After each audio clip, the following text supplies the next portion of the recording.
We've got all the cameras on. We're recording. The deer in the headlights. Let's go ahead and call this meeting to order. I don't have my agenda with me. I do. Give me 1 second here and I'll pull it up.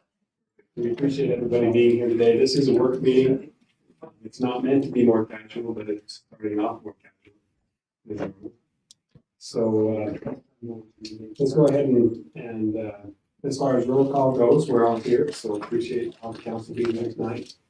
And we've asked Councilman Baird to give us some opening prayer, and then we'll go ahead and we'll recite the pledge of allegiance.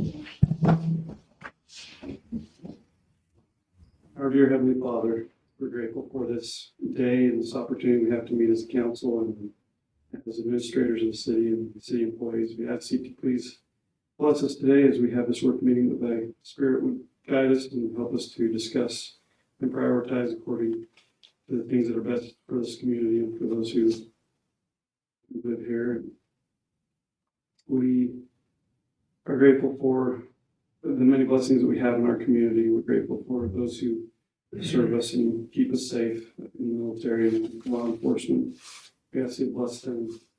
And we also pray that we all work well together, and we pray that our community may remain safe and continue to progress and meet the needs of the community and future needs. We say these things in the name of Jesus Christ. Amen.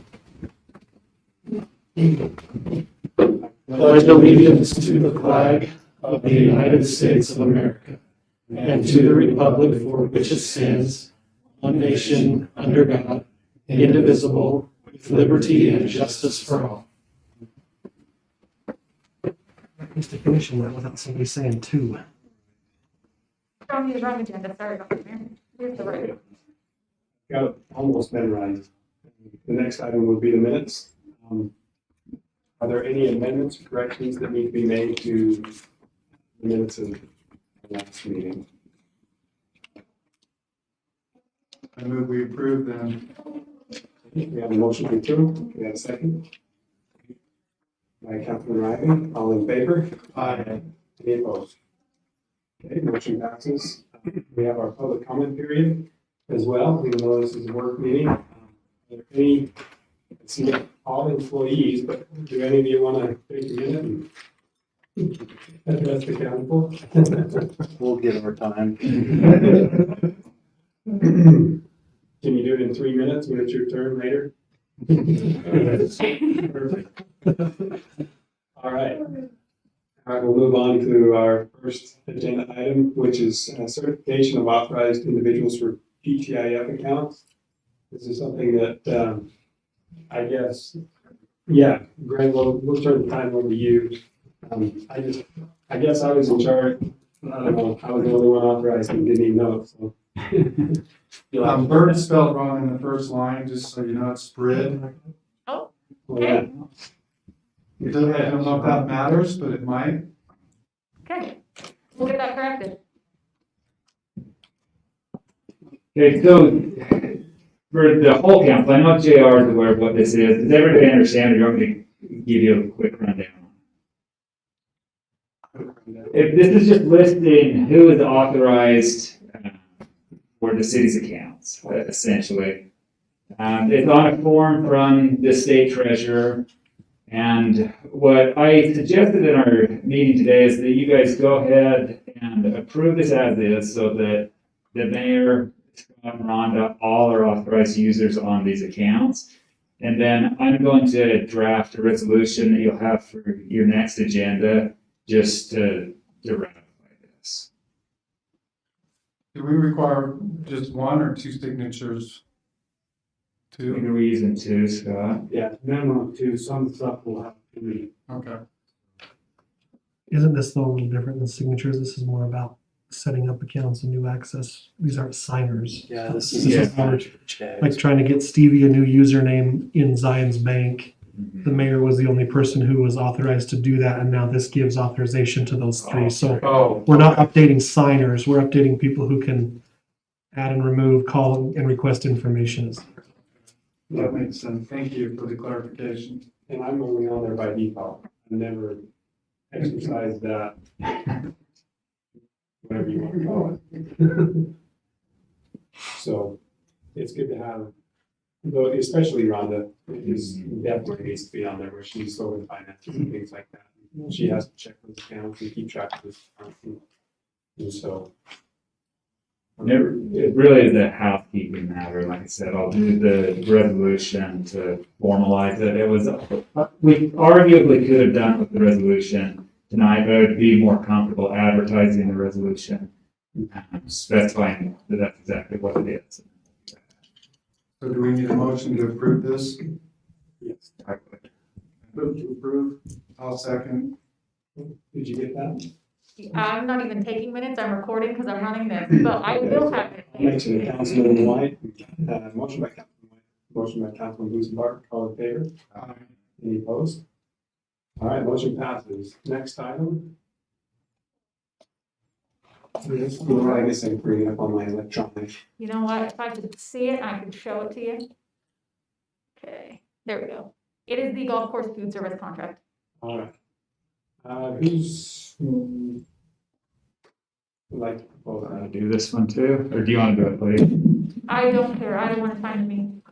Okay, so, this contract is for food service at the golf course. I'd be with the U Crossing Grill. If you can scroll down, we are just on a 1 year on this one. Yes, And then on the compensation, you can see right there, $600 per month. I think those are the terms you guys would be most interested in. We've had a fairly high turnover for food service at the golf course. Hopefully this one sticks a little bit longer. Now I've reviewed the contract. We have had some discussions earlier today on whether or not we want all contracts to come through the council going forward. We'll address that again in a separate meeting, but until you guys designate otherwise, they're all gonna keep coming here. So 1 year agreement, $600 per month with U Crossing Grill. You guys are okay with that? I think it's ready for signature. If not, we just need to know what you'd like to see it. Is the 600 comparable, or is that, I mean, that's what we charged before, or is that? Isn't it actually a little bit less? Is it? I didn't look at the old contract, but $650 is what I did. Right. Yeah, and we went down to turn over the rent, or is there other reasons? I don't know that we've had a lot of feedback. I haven't directly had feedback from prior providers. In your involvement, have you, Lee or Ryan? no, Well, some of the feedback has been them trying to hold the fort down with, like, they've tried to run it with the owner not being in there and hiring people out, and it's just not cutting it because it's not busy enough. So it's just different ways they're trying to run the kitchen. So hopefully with you, they're gonna be all in there and involved, I think. Brent, don't you? Yeah, it's just a two-person job. If you hire 6 or 7 employees, you're never gonna make it. So, and the liquor license will help them out a bunch. And I know last year, she could not sell beer. She didn't have a license. Like, I don't really know the answer to your question, but I think that's the most that we can offer. It's been private businesses going in there, and somebody that shared a lot of the reasoning that it has for them, but it is a slight reduction in the monthly rent payment. Let's see if that makes a difference or not. And Brent, you and Aaron are okay with the U Crossing coming in? Yes, we had a couple others and they backed out, so hopefully we can get them in there and they do a good job. If not, we're gonna have to go a different route eventually, so Which is why you're just giving them a year to try it and see how it works for them and for us. yes. Does anyone evaluate? Well, I was gonna say, one of the comments that I've heard thrown out is, we have all the tournaments and usually the tournaments, they feed people, so trying to lure people in, and most people golfing tournaments, working the tournament, and so they don't get a lot of revenue all tournaments. They take a lot of weekends, which sometimes cuts in the revenues too, which hits their bottom line. They have the opportunity to go out and seek to them tournaments and sell their product and get them to use them as a vendor. I know U Crossing has catered some of those tournaments in the past that I've seen. So that might be a good fit. Any other questions? I think it can match too with the liquor license. Yeah. They'll have more revenue, and a lot of the local workers are supposed to drink. I mean, golf and beer, it's like fishing and beer, you know. That was fair. Is that why I'm not very good at golf? Fishing? Not fire. It's good. Have the right kind of goggles. That's why my fingers are all three. There is some stuff there, isn't there, Lee? She went and did the physical walkthrough, and the contract allows them to use whatever's there. I don't have an inventory or anything on what's there. But it seems like there are some coolers. Yes, there is some stuff there, and they are, within the contract, it stipulates that the things that are on the premises are for their use. And if something breaks down or something, is that city's expense or is that their expense? For what's there would be ours. I assume that they'll also bring in some of their own stuff. And if anything's altered, grills or whatever, you guys would look at it. Absolutely. They usually don't alter any equipment. I mean, as far as equipment, we service it yearly. As far as the hoods and the answer systems at the city's expense, and usually they use what's there. Usually they accommodate what they're doing to what's there. Any other questions? Seeing none, we'll entertain a motion. I'll motion to approve. Second. Motion by Councilman Baird, and second by Councilman Riley. All in favor? Any opposed? Okay, motion passes. Airport master plan discussion. No, Uinta Basin Technical College security agreement. We have. Can I answer questions? So this is basically just an agreement that we've had for the past couple of years to basically have a police officer at UD Tech just during school hours. In the past, it's worked out great, and we've got an officer on campus. They seem to like it, and we're There's no changes being made. I didn't notice any Is there a real space changes like on that? Does UB Tech pay for that or? Yes, For $90,000 a year. right, and it's not all year. Of course, they got Christmas off and summer's off, so it works out pretty good. It's basically when the high school kids are there. When high school kids are there, then the police officers are there. And when they're not, they're not. It doesn't go late in the day, and it doesn't go during the summer. And you have one officer designated for that? No, Like you trade off? I used to be down there, but what we do now is we have the reserves, and just assign somebody down there. All of the feedback I've had on this one, and Alan can either confirm or discredit this, but that financially, this agreement is working out fine for the city. We're able to cover Right, exactly. everything that we need to do. There are no changes being made because it's been working out on our side. It's just renewing at the same terms and conditions. Lee, can you go all the way to the top real quick? Absolutely. Is it a formatting thing, or is there a space between the T and A in Uinta? No, there is a space. Okay, and then on number 2 in term, it looks like there might be a space in that too. On, If you go down to number 2, it has number 1 purpose, number 2 term. Is there a space between E and R? it looks like it. That may be a formatting thing. I'm looking at the PDF right now, but I can pull up the actual Word document and make those changes. It does look like there's some weird spacing happening in those words. And it was Ryan Sharp-Eye that caught that was not. Yeah, it does look weird. It's OC. If it is right eye. It wasn't right. If you only knew. So Alan, you're comfortable with this? This is something we've done. We cover it, so it's not a problem. Nope, I don't see a problem at all.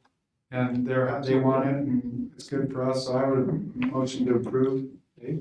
Second. Okay, motion to approve and second. Any other discussion on that? And the motion was by Roosevelt and seconded by Councilman Allen. All in favor? Aye. Any opposed? Okay, motion passes. Airport master plan discussion. So, Scott, you wanna- So we had a airport board meeting this last Thursday, and one of the topics of discussion was we had a fence project that was scheduled for this year. We were gonna fence the airport. After discussing with the board and the mayor, we've had multiple discussions on this.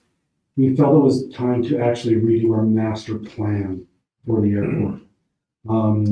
The old airport, I think, was done, correct me if I'm wrong, in 1996 or 1994 was the last master plan done. Before we do any type of fencing or do any of that type of stuff, we need to redo our 40-year, our master plan on that. That went in front of the airport board on Thursday. They recommended to come to the council for approval. There also made a motion to approve this and to move it forward to the council for approval and do a RFQ to do the new master plan. The cost will be about $400,000 at the high end. They have done a lot of GIS work already on it, so they could be quite a bit less, right around 350 somewhere. But that is what this is.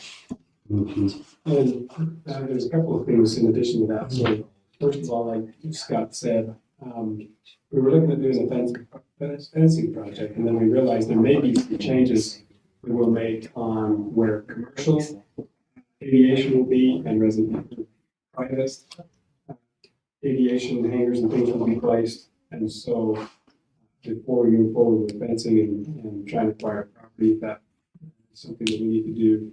We decided to be best to make sure that we have our plan up to date. Yeah. The other thing with that is there's already some money, I believe, that was set aside to do the fencing. And so that money would actually go to this, and then we would save up for the fencing at a later date. So we'll have enough money in our, so we're able to roll those federal funds over to 4 years. With the funding, we'll have more than enough to cover the master plan with the rollovers that we have been saving up for the past 3 years. So it will all be covered under the FAA money that's coming in to fund that. We'll have those funding there for the actual master plan. So we're not putting out any money. It's all FAA money that will go towards the master plan. Any other questions? Any questions? I just have a comment and a question. I've appreciated just how hard everyone's worked on it, the airport board and Scott, and I've had conversation with Scott on seeing if we can maximize the airport's benefit to the community, and I appreciate those things, and I think that's what we need to do is now that we have it, let's make sure we're maximizing. I just want to comment and say I appreciate that because I think that's the direction we want to go, and I appreciate that the airport board got together and put a new master plan together, so thank you. Thanks to them. So. Thank you. Any other comments, questions? So this is a request for qualification. So this is a Not request. even a quote. So we're on a deadline for the FAA, so you guys have to approve to move forward with the project. It'll go in for the FAA, so you gotta revise it with the FAA. Because currently we're in line for the fencing project. There's actually probably two motions here. One, to go ahead with the master plan and then allow me to put out an RFP for the master plan proposal for a provider to come in and provide those services. We're not gonna, so was the fencing, was that federal funds? Yes. So those federal funds will be able to roll right into the master plan changes? Correct. Okay. I think it's the 150,000 allotment that we get. That's correct. In the states. So we should have about 400, so we saved the last 2 years, which is about 300,000. We're rolling into fiscal year 2022, which we should have about $450,000. This year, we went ahead and allowed other, I think it was Moab and one other city to use our funds this year for projects they have. And then next year they will return those funds back to us, their allotments. And then I think Kim said the master plan project will be about 2.5 years to do the master plan for the airport. Moab, if you're listening, we know where you live. We just don't one of their officers. So what do we need to make a motion?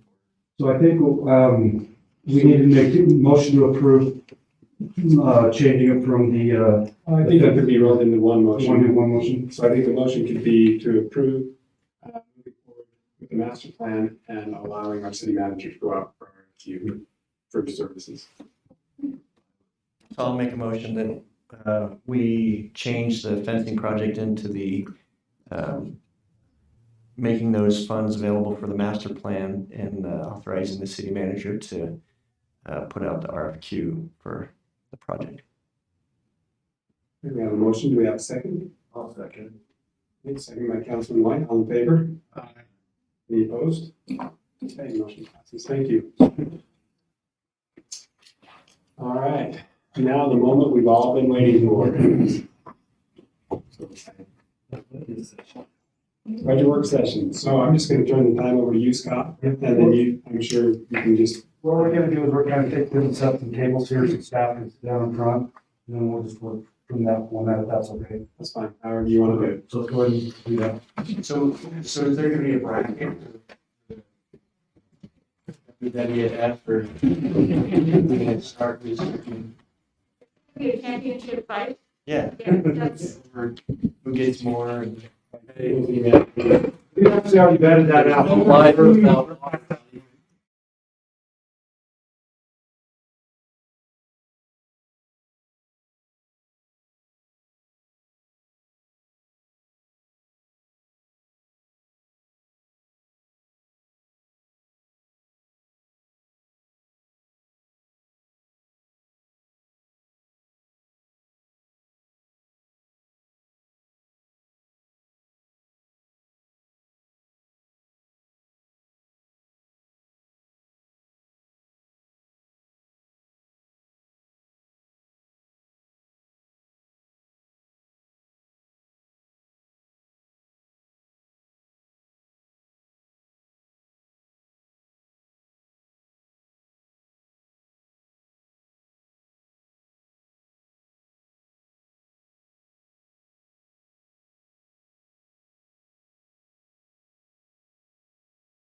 15 minutes to go through what's currently going on in their department and what their future needs are. Then from there, we'll jump into, I think we'll talk about we'll go into the budget session, and then when we're done, the top 5 priorities of the council for the next fiscal year, to kind of, let the staff know what we need to put our time into this next 12 months, and hopefully, push your guys' vision for the next 12 months of the city. With that being said, we're gonna have Lee open up, and, she's gonna take the first part. All right, I get to go first because I want the most money. I just need $1 million, which sounds like a lot, but we can all agree that I'm worth it. We only need something. I'm just kidding. I'm actually first because I don't want any money. So the only thing that I have to talk to you about tonight is, as you all know, we've been working on some rebranding for the city. We held a logo design contest. We asked the public to give us some ideas, some possibilities for a city logo. And we had 3, we chose a top 3 winners, and I can show you all 3 of those if you'd like to see them. But we also had one that came back that we loved, that was actually designed by Justin Arnold, who was one of our city employees. We let the staff participate as well if they wanted to use their own time to design a logo, and we loved his. So what I want to do is just show you a couple of options of that logo so that the council can decide how they want to proceed with rebranding. Did he get mine? He did, and I'm about to show you those. Okay. All right, so this is the first one. What, maybe I can't move it. Okay, I'll move the whole thing. So this is the first proposed design. And as you can see, when we did a very informal Facebook survey of just the public and said, hey, what matters to you about living in Roosevelt? What symbols or things do you relate to that just say Roosevelt City to you? And the answer overwhelmingly was Teddy Roosevelt, followed by the mountains. That those are the things that people in our community care about and relate to, is the outdoor recreation and Teddy Roosevelt. So this really captures both of those. So this is one option, but Justin has also been kind enough to do a little work for us as we've asked him to do a couple of other designs. So we've got a couple of those that I will show you as well. If they look terrible, they were not my suggestion. So here's one. This one moves that banner down and it eliminates the oil rig and the tent that were on the other design. And here is another, maybe, there we go, that relocates that banner up to the top.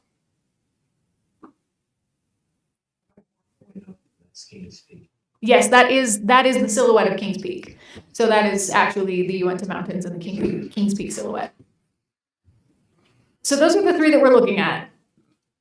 For what it's worth, personally, I like the one with all the stuff in it. I like this one because I feel like this captures really well a lot of the things that people in our community care about and relate to. And I love, initially this design, when we got it back, it did not have Teddy Roosevelt in it, but Justin in kind of reworking it was able to fit Teddy in a way that I think works really well and that we really like. So we'd love to hear any feedback that you have, any thoughts that you have on the logo, and how you'd like to proceed with rebranding. And just that emphasis to note, as of today, $0 have been spent on actual branding. So this has just been a kind of a group effort of everyone doing it. And the winner top 3 will get a $100 gift card for completing the proposals. But outside of that, very little resources in the city is actually going into rebranding. I guess the only question I would have, and I like the logo, just fine, but how did we get down, how did we narrow to the top 3 and then to the final one? Was it a public vote process? It was not a public vote. We figured that we could take it to a public vote at some point if that's what you wanted to do. We asked for public participation, and then we had all of the staff, the department heads all had say on what we felt were our top 3. And we had 3 really strong designs. This was one of them, and I can show you the other 2. I also included those in this presentation if you wanted to see them. My only suggestion would be it should come from the. It has, in that we asked them to design these. None of these came from the city. So, but we absolutely can open it up for public vote as much as you want to. At least on the final, and even throw in our current one and just see, maybe they like what it is. I don't know. Okay. I personally don't feel like I can speak for the public and say, yeah, that's the one we're gonna do. I would rather them have a say in that. Okay. So that is one of them, and this is another. Oh shoot, it's gonna open huge in a PDF. Just hit the minus at the Minus top. button in the middle of the screen. See it? I totally would, but I am. Yeah, you got it. Hey, there we go. What big is that? It was tough to find. A good one. So if that's how you'd like to proceed, we can take these, if you're comfortable with the one that we've chosen as our top design, the one that we like the best, we can easily take these designs, these versions of it to the public and have them vote, if that's how you'd like to proceed. We just like some guidance from here about how you want us to go forward. I agree with the mayor. I'd say the first three you showed, plus I think including the current, I think just to give people an option and provide a way for them to vote and then see where it lies. Okay. You mentioned that we hadn't spent any money. Well, if we were to change all of our logos throughout the city, would that be expensive? It would be very minimal. Like, one of our biggest would be fleet. We're in the process of changing our fleet out anyways. And so and the logos, we're changing out fleet. It's anywhere from $400 to $650 a vehicle, but we're already in that process. So now's the time, if we are going to change it, to do it, because we're doing it anyways. Letterheads and stuff like that is just, Lee would work on those and getting those changed over. So it would be very minimal cost would be my projection, because the biggest thing would be our fleet and our decals on our vehicles that would be changed out. The things I was thinking of is like some of the signs and stuff that say "Welcome to Roosevelt" and have maybe something like this. Would those be? I don't necessarily think you have to change those because they're already part of. Right. If they go with the same, if we say it's old one, that's not going to be a problem. But it's already, that old emblem is part of the new design. Right.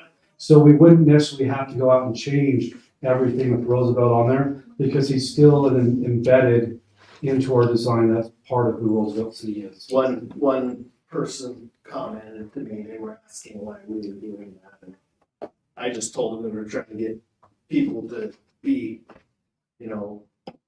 involved with the city and things like that. I think he might have been from kind of the old school, like, why are we gonna get rid of what we've had for, but I don't think he was against that. He was worried a little bit about how much was that gonna cost, and are we gonna get rid of all these other things that we already have? That's why I think it'd be good to open it up to the public and see if they want to change. And if they want to change, cool. And if they don't, maybe. And we're not at anything. Yeah. Around a few $100 for doing it, but. At this point, we have committed publicly to using the top 3 logo designs in some way. So whether that's we slap them on a t-shirt or something, we did commit to those top 3 winners that we would use the logo designs somehow, but that's up to our discretion. I would, if you do a Facebook poll or something, or the old logo in there. Okay. These top ones, and then see which one gets the biggest vote, and everybody votes for the old one, because it's like. Can you go to the second one right there? The banner on the top? Yeah. Yeah. I would just say, move the mountains a little higher on that one. Okay. Just so they're not clear to the bottom, but I agree. Move them up. The banner a little more. Would you recommend we show the bottom two there? Because I'm not a fan personally of those, but if you want, I'm just curious. I like the top 3, other than I agree with the mayor maybe moving them. Because it does feel like there's a lot of empty space and. Okay, we can do that. Justin's been great. He has done probably 30 variations on that logo for us. I think that one's too busy for me personally. I just think there's too much, and Roosevelt's not there, and I don't think that. Yeah. Right in the middle. We quite liked this, the leading into the outdoor recreation. It has Roosevelt, doesn't have Teddy Roosevelt anywhere.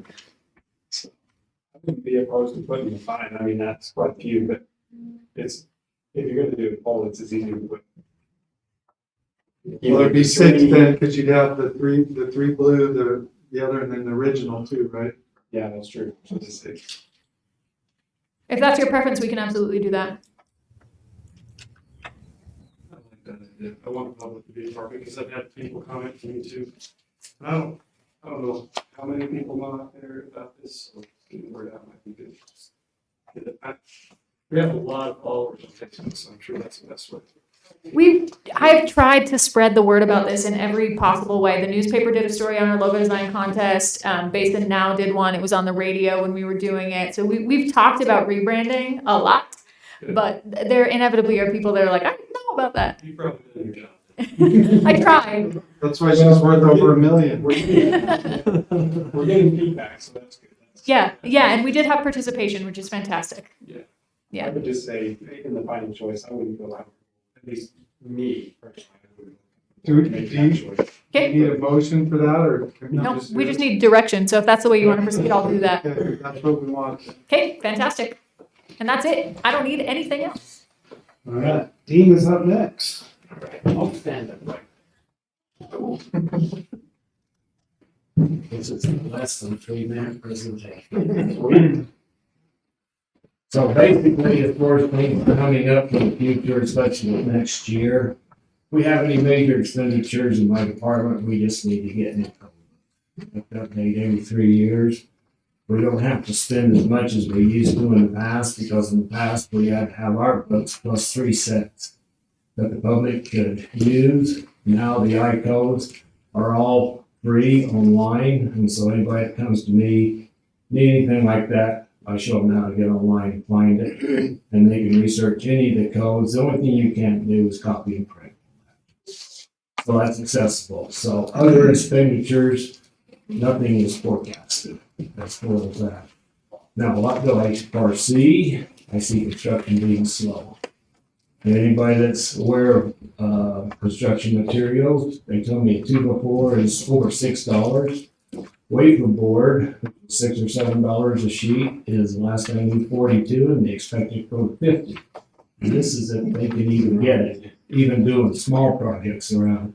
The contractors are scrambling to come up with lumber. So there are, cement's probably the same, everything, they tell me metal's going up, plumbing's going up, plumbing's been jumping, materials, everything, that way is increasing. Now, there are a few homes, as you know, real estate within the city is selling quite quick, but a lot of it's not to people here, it's coming from Wasatch Front, the West Coast, a lot of people coming in buying houses unseen. And so that's increasing our amount of utility bills and people coming in. The contractors that are doing some building, it's costing them a lot, but the houses are selling high dollar and they're not the locals. So here's a question with that, and I'm unfamiliar with that. So my house was assessed at a certain value, and then it just sold for 100,000 more than that. Does that change the tax base, or, you know what I'm saying? Does that generate more tax revenue because it's assessed and recorded for a higher value, or do those values all stay the same until somebody? I'm gonna say the only time your values would increase is when the assessor comes out and increases the valuation probably, but somebody can speak to that better than me. Just because I've bought and sold so many, just properties and things like that. The county will send a new property owner a form to fill out, and they ask what the purchase price was of that home, so they try to. Now, I don't think it's mandatory, if they do, but if they fill that out and send it, then that price will probably show up.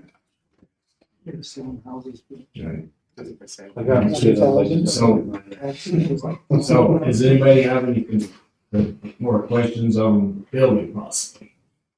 So I got a question. Do you feel the prices that we charge for permits and all that are appropriate, or how do you feel about the? I feel like we're in line with everybody but one jurisdiction within the 2 counties. I've consulted with them, and we're pretty much hand in hand with everybody other than one jurisdiction. And they're a little bit higher on that.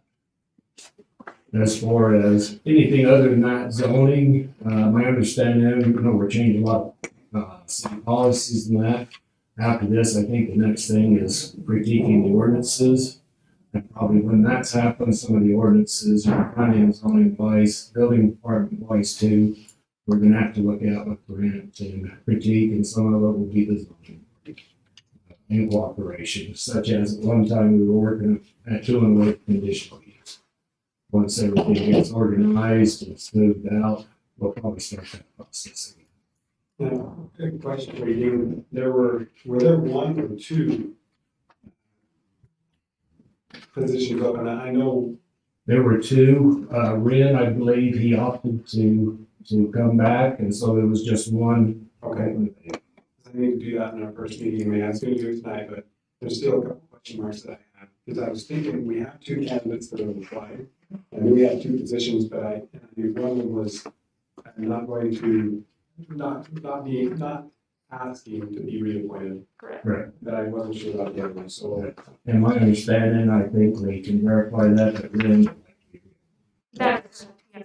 One other thing I noticed on the planning and zoning, that we'll need to straighten out just a little bit, is if I appoint them in May, it doesn't mean that's when the term starts. Their term actually really started in March. And so we need to reset everybody to March, because I've seen that there are some different dates that people's tenure position renew. Okay. And it should just be March, even though they may not be appointed until a couple months later. Whoever was there currently serving just served a portion of that other person's term. Does that make sense? And so Okay, yeah. just so that those dates come and renew at the same time, all of them every year. And all of them don't renew as March, it's what they all have different dates. Or are they all the March? I think that they're not supposed to be all on different dates. Is that what we're saying? That they're listed as on different dates, but they're not supposed to be? Correct. So I'll get that corrected. Okay, all right. So other than that, any other questions? Okay, that took longer than 3 minutes. but thank you very much. My God, here we get started. So fire, if you've been watching the last month, you know what our needs are. No, things have been pretty busy. They've been increasing each year. This year, we're already halfway into what we normally have for the full year. And been running pretty crazy, but we're short 4 firefighters still. Applicants coming in, just there's not a whole lot there. A lot of them are out of the city. The requirements aren't there in the city. So we're still working towards trying to get 4 more firefighters and fill that staff completely.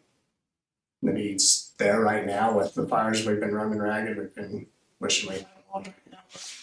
Question, Lee, so basically the problem is finding qualified applicants that live within the city. Correct. I know when I was on the fire department in the past, there was a suggestion, because like Ryan, for example, in the northernmost point of Roosevelt City, and I'm quite a ways away from the fire department. But some people live on Pole Line Road, are a mile and a half or a mile away, or I'm 3 miles away. Is there a need to maybe revisit the ordinance that specifies that they can, as long as they're within a certain radius of the city building? So I know it was discussed, Ryan and Scott mentioned it to me because they were readjusting things with PD. And then it was discussed, and as officers of the fire department, when we talked about it, we can get where you're coming from and saying this is what we need to do to make more bigger pool for us. But the problem we still have is, okay, we found good applicants and they live 3 miles out because we changed our boundary. Well, they're never going to make it on a truck anyway. So a lot of the good applicants that are too far out to be making it on any calls. One of the things, like in my personal situation also, like night call, you know, I'm gonna be just like him, I'll be showing up late and whatever. But In town. 2 minutes, a minute away from the fire station. And so during the day, I would definitely be able to make every single fire for the most part. So I'm just wondering. I know there's some things that we could look at as far as that. Yeah, maybe where they But do it. it's like, you know, that's what the determination came down to of why we left it where it was because, yeah, we increased our pool and we increased our fire department, but we still got the same guys going on calls because they can't get here quick enough to get on trucks. Right. Is there something else that we can do to incentivize others to? I know right now Roosevelt City is the envy of the county because the city does pay us to be there. You know, none of the other departments in the county have that. And they've done that to prevent the turnover. I'm not sure why we don't have numbers right now.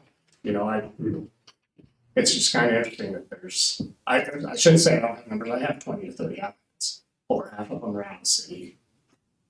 Most of the others, none of us know. That doesn't disqualify them. But it kind of limits, okay, does anyone know these guys? What's their work ethic and everything else before bringing them in and say, we want to put you on. Right, so. But we're working in that. I keep reminding the firemen if they know of anyone to get them to get applications in, so. Some of the other needs that we have, our budget right now, we buy a set of bunker pants and a bunker coat, 3 sets every year. So every 7 years, we're refreshing those and everybody's getting new pants and coat. Well, one of our needs are is to have full set of structural and full set of wildland PPE. Our wildland gear is from 2012, hasn't been updated since then. I know our helmets, for example, on structure, my helmet I got when I was put in as chief, so my helmet's 25 years old. And we know OSHA and all the other regulations, our helmets are all way outdated and need to be replaced. So PPE is one of our needs. And then we've been looking into a water tender. The one we have right now is a 2000 with 600,000 miles on it.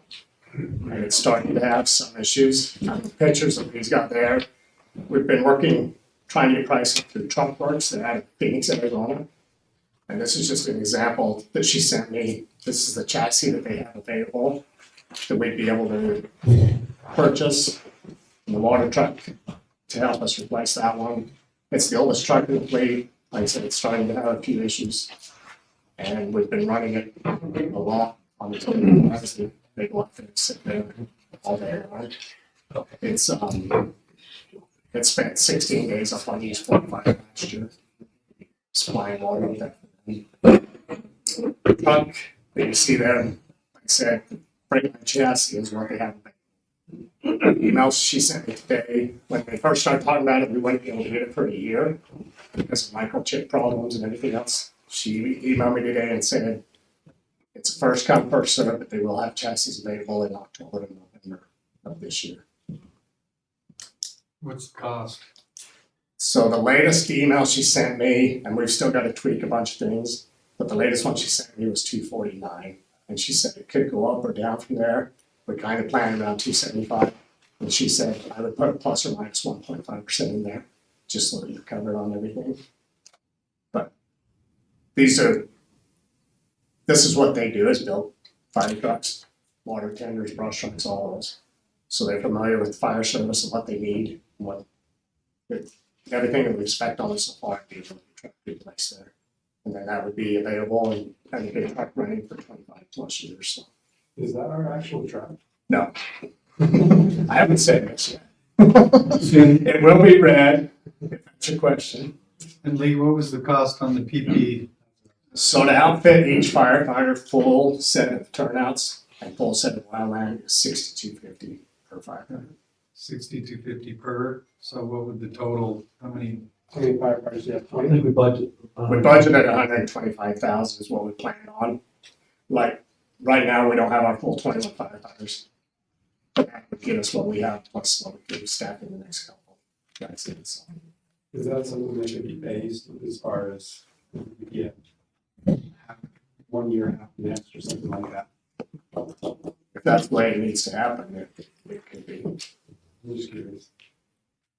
And then the water tender, what's the, like, how do I put that? How dire need is it? Yeah. Well, like I said, it's the oldest truck in the fleet. When they came back from Mighton a week ago, pulled up into the PVs, and went to put it in reverse back again. So they shut the truck completely off and let everything reset. Back at the end, we have it's a back truck. When they kick the pump out, it's back spinning on them. It works with back truck, which I don't. The problem we're having is it's back spinning. And if somebody's not paying attention and they just try and kick it in, we're gonna blow that pump out of it. He says there's issues there that need to be fixed. When we started talking this, I said, let's hold off on that money, because if we're gonna be able to look towards the truck, we want to keep putting more money into that truck. So. Do you have bids out to other places? The only other one I had was through Pierce Manufacturing, and what he sent me Friday is $420,000 truck. So. And the only other ones I found online was this truck that was Any, I guess my concern would be review, what are the reviews? Have you heard any, I mean, are people using these right now? Is this a new? No, they've been in business down there for a lot of years. Like I said, this is what they do, is build fire trucks. The brush. So I'm saying it's a reputable, if it's a reputable, you trust them for. And this picture is one they're building right now. She said, this isn't your truck, but it's your chassis that you're getting. So. Does LaPointe have the same truck? No, the truck LaPointe has is the $450,000 truck. Wow. Yeah. Just a point of interest, from the county emergency, BLM was there, they're expecting a record. Last year was enormous, they're expecting it to be worse this year, and I can't believe it's reported that they've had how many fire calls already, and these trucks, they fail when they're out there, it's people's lives. Right. We were on the CDD one Sunday and we had Chris Kennedy there, and he's the tribe's FMO fire management officer, and that's what he said. He says, this is mid-August fire weather that we're experiencing right now. We're April 4th.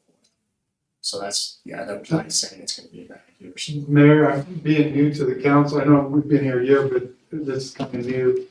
In the past, how have we paid for things like this? Like, have we been able to do it over, like, some capital things you can put over time, like 3 years or something, or 5 years, or do you have to pay it all? I don't know, I'm just asking. My experience has been, usually we'll have a capital list, and so if it's on the list, then it gets prioritized, and those things come up every year. So usually they're on, if it's a high priority, it will get funded that year. If it's not quite high priority, it still stays on that capital projects list, but then it might be allocated for the next year. So we're just here explaining our needs, and I know Scott's, Ron have got everything worked out to explain to you later on. So but when it comes to budget and financing, I should have prefaced this before. Staff have already sat down and brought all their needs to the Right. table. As a group or the administration, we have decided as a group, what are the most important projects to bring forward? That way you guys don't have to see those. So these guys are gonna talk about what projects they're bringing forward.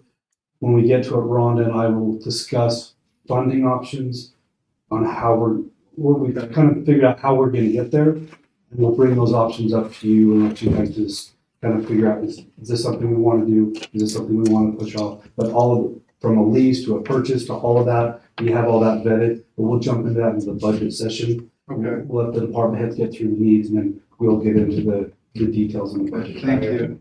Prioritization. Did you have any others? I don't. Any other questions? Any other questions? So you guys, so for wages and salaries, 72,000, that's for the. Familiarize me with the fire department, So when I said that we were the envy of the county, the city pays each firefighter $250 a month to be a firefighter. So that wages and salary, that's where that's coming in. And there's a separate line item there that the city pays us for each fire that we attend, $10. And that's part of later discussion there as well. Right. So that's what that wages are. And you're full-time, right? No, Oh. all of the fire department is volunteer. Oh. So myself and my assistant and my captains do get a little bit more money for the extra time we put in, but it's still, I have 2 other jobs besides this, so. It's not. Can you do that with the police department? I look at the 2 budgets and I'm like, you guys accomplish a lot, and that's budget-wise, that's just a drop in the bucket for the important job you guys do. Yeah, thanks. Okay. I won't comment. That one alone. Alright. All right, I'm gonna start with the parks. We got the parks, the pro shop and the golf course we gotta go through. I'll hand one of these to you later. It has everything our needs on there. I don't want you guys to kind of be overwhelmed with everything that people want, so. As far as the park goes, Dustin's been up there busting his butt, getting everything done that needs to be done. The water will be turning on the 15th. So, and we've already started mowing. We got softball fields and softball games going on there right now. So we've been taking care of the fields and getting them ready. As far as Dustin's needs, we're getting a mower this year already. He's needing a Gator, utility type vehicle for this year. There is the walking path around, it's gonna need, some yearly maintenance, which could be next year. It just needs, the tracks filled, and then an overlay on it. But as far as the parks goes, that's about it. Do you have any questions on the parks? So salaries and wages, for 2020, 28,000 and 58,000, what was the 30,000? Was there somebody full-time that was hired? Okay, for that. We went from 28.6 for salaries and wages to 58.2. Was On that page 6 of 17 on this. Yeah, page 6 on the bottom, sorry.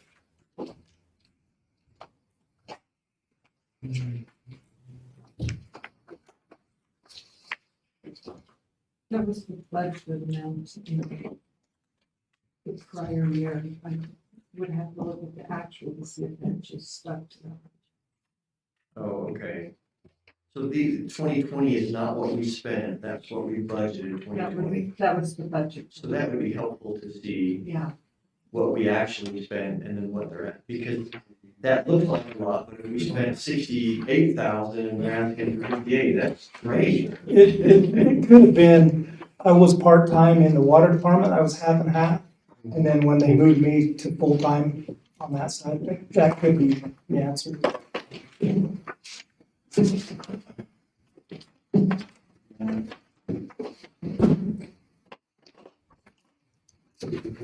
So he's got the staff he needs to maintain parks. We're actually looking at getting one more. And that'll help with the recreation side and the park side.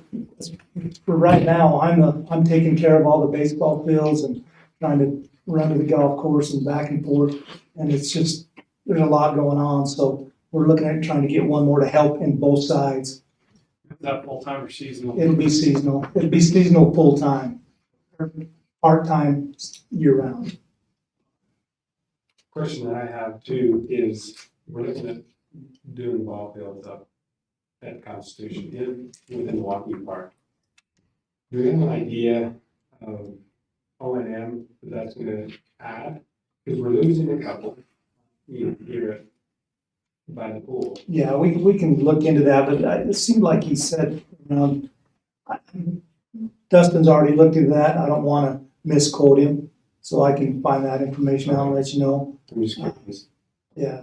Because that's one of the things, I know we were going to talk about priorities, but that's one of the things that personally is on my priority list to make sure that gets done. And who knows if we can get it done in the fiscal year 2022, but that would be my goal. And so that will affect.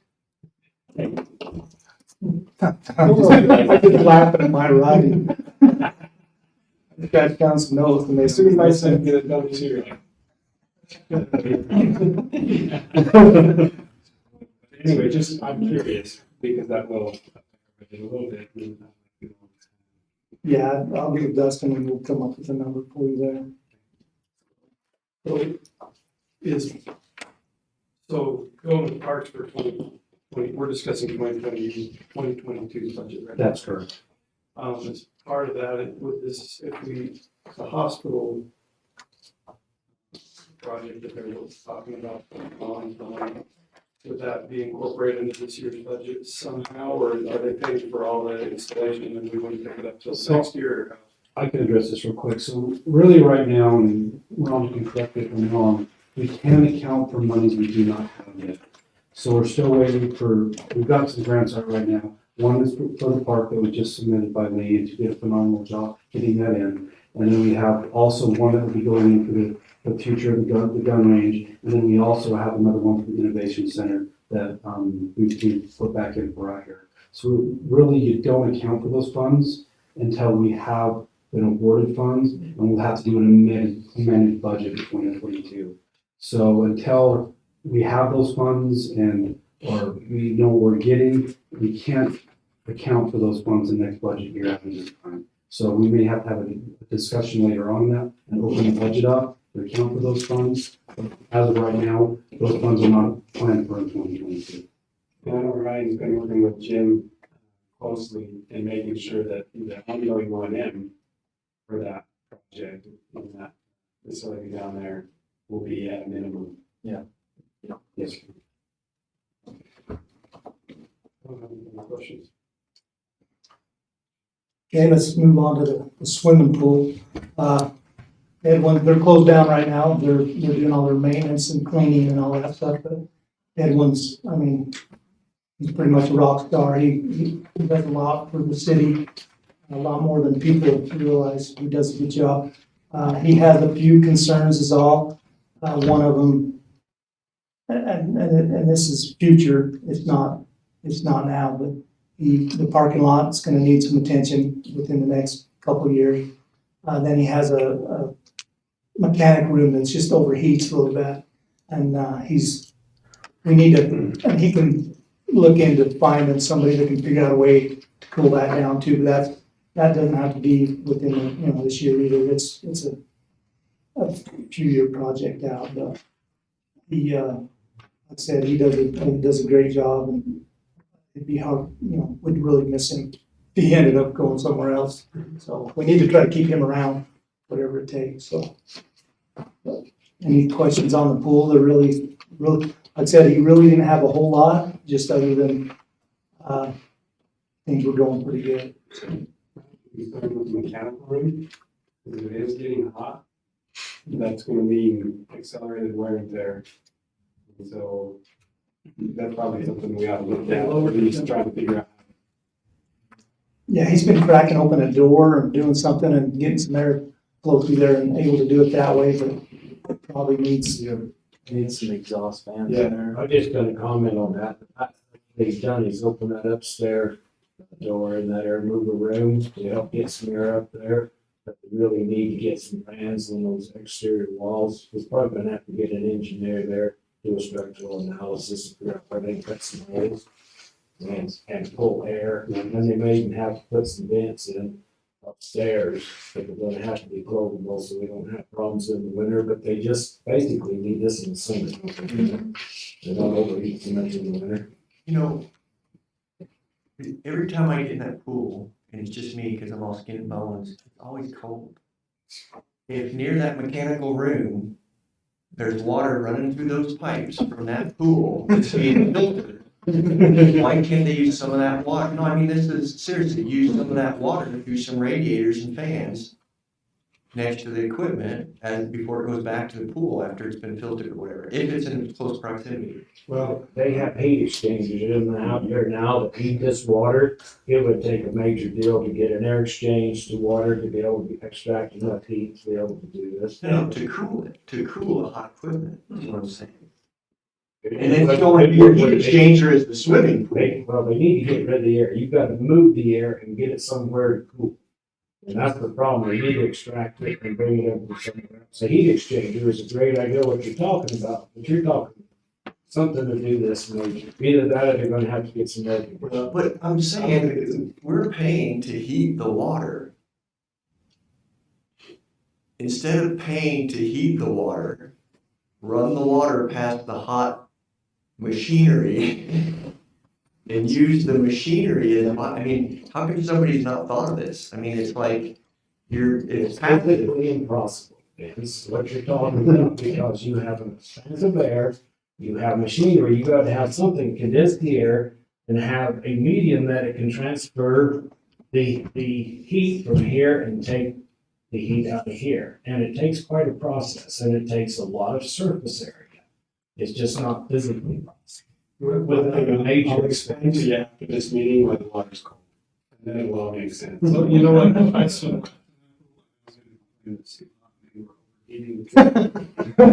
So everyone has a different body temperature. But going to explain is, and I'll tell you why, who won that battle and why. So please.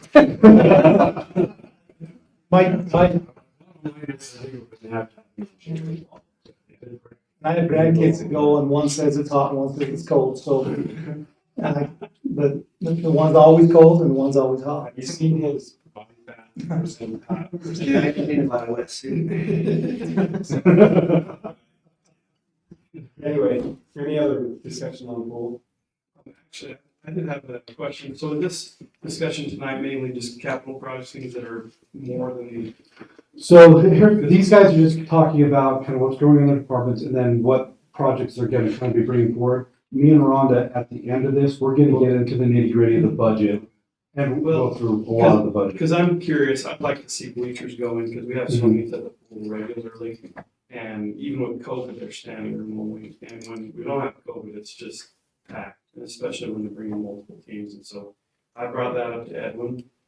I brought that up to you. And I Do don't they know if that have- was something that need to be discussed tonight, or if that's something. I think it's something for later on. We need to talk, 'cause I think that's a relationship with the school district we need to chat about. Could everyone look into cost though, and maybe we can, so we at least have some numbers, and then we can talk to the school district as well, maybe and work something out. I think, yeah, Do they have a set that you can wheel in? You know, wheel out, or does it have to be stationary? For purchase, yeah. I'm just curious. yeah, so I know Edwin's kind of looking into that and seeing what our options are with that. But I think that's an offline conversation outside of tonight we can have. And it's not just school district either, I mean, we Yeah. have city-run club teams and things like that, and so, and needs for those too. So. Any other thoughts on the pool? Questions? Okay, we're gonna move to the clubhouse. I've talked to Aaron quite a bit, he's here now, so if he has anything, he can get his hand up. But, things are going good up there. There is some driving range issues. It's probably a 3-year deal, but Moon Lake is coming up there Saturday to patch some holes. Along the cable midsection, there's holes about every 4 feet. They're about the size of a volleyball. If we don't get on them, we're gonna not have a driving range fence. And to replace the whole driving range, you're looking at, $50,000. So, hopefully this will help it out, but I think, down the road, we're gonna have to look at replacing that driving range net. You can only patch it for so long, so. Just did that. Yeah. When I was there for 20 years and we replaced the net 3 times. And sometimes it would just, go beyond repair, so. So, is that something that should be done annually to really keep up with it, or is it something that can Well, you stay on top, yeah, you do it, you should be doing this monthly, patching holes pretty much, so it doesn't, and that's kind of what we're trying to do. That netting should have a 5-year warranty on it, so you're looking at after 5 years, it could be anywhere from 5 to 10, and you're having to replace Is it. it $50,000 just for the net then? Aaron, do you know if it's for, That's installed. that's installed? The netting itself is about That's a big chunk. 3,500, 35,000. You said 3 to 5 years? We're on our 6th year right now. We put it in the. And you said 3 times in 20, so that's about 7 years you're getting out, so at 6 years, it's getting close. Yeah, if you can make 10 years, you're lucky with that. It is a big cost. So if we patch it every month, could we prolong it 10 years, or is it kind of one of those things that? It's gonna rot. It'll So eventually we need to rot. make sure, I guess in the budget, we need to make sure we're putting $5,000 to $10,000 in a sinking fund or some type of a coffer to, so that it's just not all of a sudden $50,000. Yeah. We can spread that out a little better. That's a good point. Yeah, because if you can take a little each year and then know that that's in 6, 7 years, you're gonna spend that, but you've already saved, set it aside. Also, we're looking at adding an additional, pole down the south side back towards, so that's, Moon Lake will donate the pole. It's a $5,000 donation. The netting, once again, is gonna be $2,000 to $3,000 to finish that off. We're getting a lot of balls going out that south side, so that's kind of something we need to think about in the future too, so. Another concern, I want to bring up too is finding good help we're having a hard time just finding good help for the clubhouse, for the greens, for everything. I don't know if you guys have a solution, but we're having a hard time finding good help that is responsible and wants to take pride in what they're doing, so. I don't know if you guys Has it have, mostly just been like high school age? a little of both, just, I know there's nothing you guys could probably do unless you have suggestions on how to find good help, so. Just so you're aware of it, we're struggling finding. What are they required to do though, to help? What are some of the things? Well, like, as far as just checking people in and out and having people in the right place and different things like that. It's not rocket science, but it's just hard to find good help nowadays. We're probably losing a little money because we don't have the help. I mean, they're trained, but they just don't follow through. I mean, I guess we can just keep going until we find them, but right now we're having a hard time getting anybody to apply for any jobs. I mean, you open up. Is it salary or hours? Usually hourly, just hourly rate. But is it the salary that's? Possibly. I think a lot of it's the COVID, the money they're getting from being on unemployment, different things like that. That's a huge contributor. My wife works in pandemic unemployment, and it's amazing how people, they just won't go back to work. What about internships or school work programs, credit programs, or? We've talked about doing that a little bit with Aaron down there at the tech, and I don't know if anything's come from that yet or not. Are you looking at full-time employees or? Part-time, but if we could, I mean, there's a chance we could save money by having maybe a full-time, but or maybe not, I don't know. Doing a day shift or night shift? It'd be day shift. Helping with, So people basically that graduate high school for the most part, except for during the summer, you're okay with. yeah. I'm just curious, because I know the pool's turning down a bunch of applicants right now with non-certified and lifeguard, things like that, so. Maybe Edwin can give Edwin a bunch of your cards. I don't know. There you go. Yeah, I don't know if they're responsible or not, but It seems like it. We have any thought of like people that are retired that are in the area that might want to do it? We've done some of that also, and they're out in the golf course, mowing and stuff, but they're hard to find too, that'll work. Aaron, you think a full-time would be better, or if we could swing it? I definitely think in the long run, it would be more beneficial for the city, and it's something to maybe look at. You're definitely gonna get better customer service. Definitely think it will generate a little bit more revenue based off of state care and commit to the facility. Last year's been our busiest year that we've ever had. This year's already shaping up to be pretty busy, so. Aaron, I think that's kind of a function of HR for me to help you with recruiting, so maybe you and I could sit down and do some brainstorming and come up with some ideas, so. That's not necessarily something for the council to decide. That unfortunately falls to me. I'm the HR manager, so.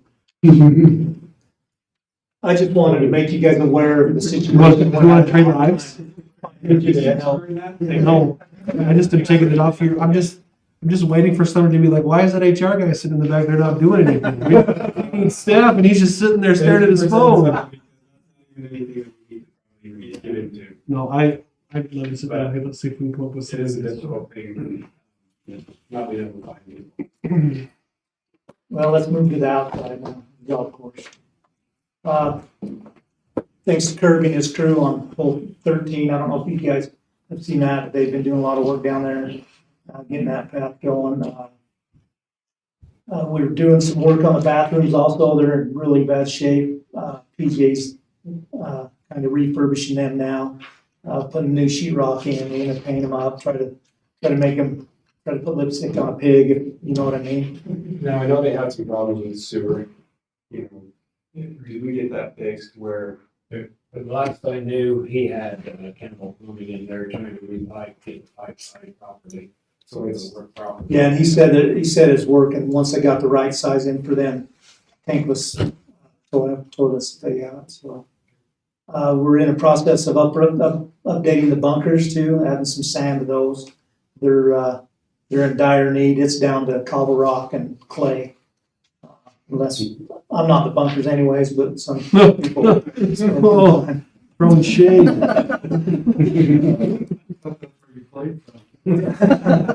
Your suntan says you spend more time on the beach than you think. Yeah, because I play in.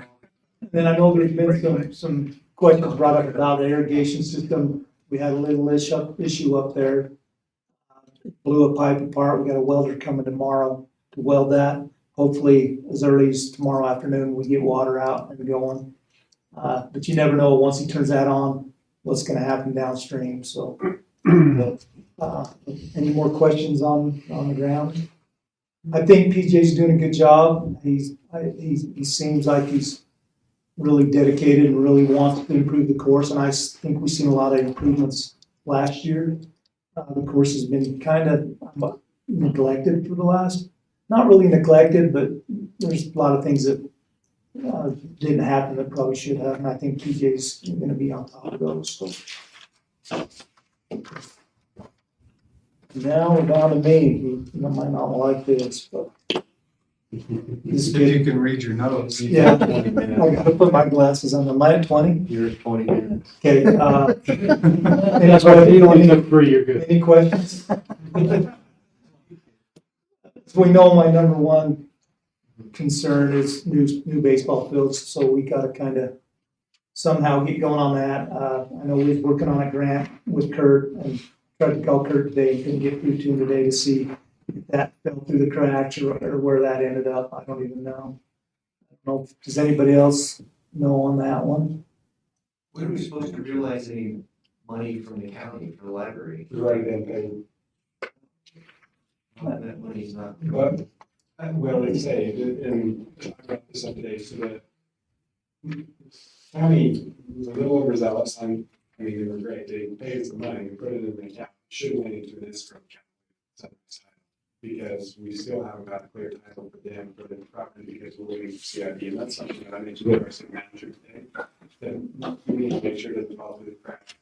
Follow the CID because the pool and all the property that the pool sits on is tied up in a lien through CID. And so they're gonna have to give us permission and they're gonna have to clear that. From that lien before we sell. We've already got paid money. So I can't go through to the title company until they get the lien waived. And then at that point, it'll be final. We do have the money and it was $375,000 that we received. We will have some title fees. We will share in surveying costs. And so there, I anticipate another $2,000 to $5,000 that we'll actually have to pay the title companies. So we'll net around 370 is my guess. But now it's already been paid. We need to make sure we get that. Yeah, and so right now, we've done all the, so Kurt has done all the work. So Kurt has done all the, we've done everything on the city side and sent the letter that they requested over from the real estate agent to remove that lien off. So we're waiting on CIB. I'll follow up with CIB this week and see if we can speed that process up along. So it's really on CIB's plate. They get us a letter and get that cleaned off.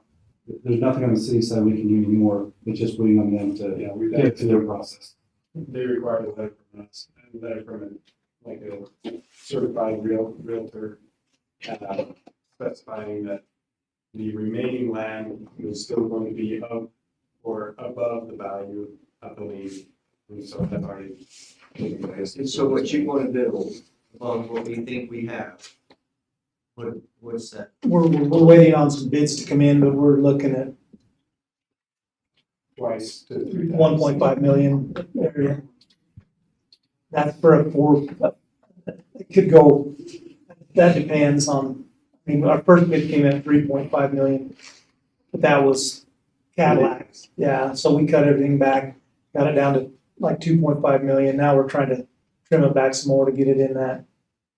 And really, just to be completely clear, there was, and I won't mention their name because I want one spot on in a public meeting, but I did visit with a landscaping company prior to selling that property.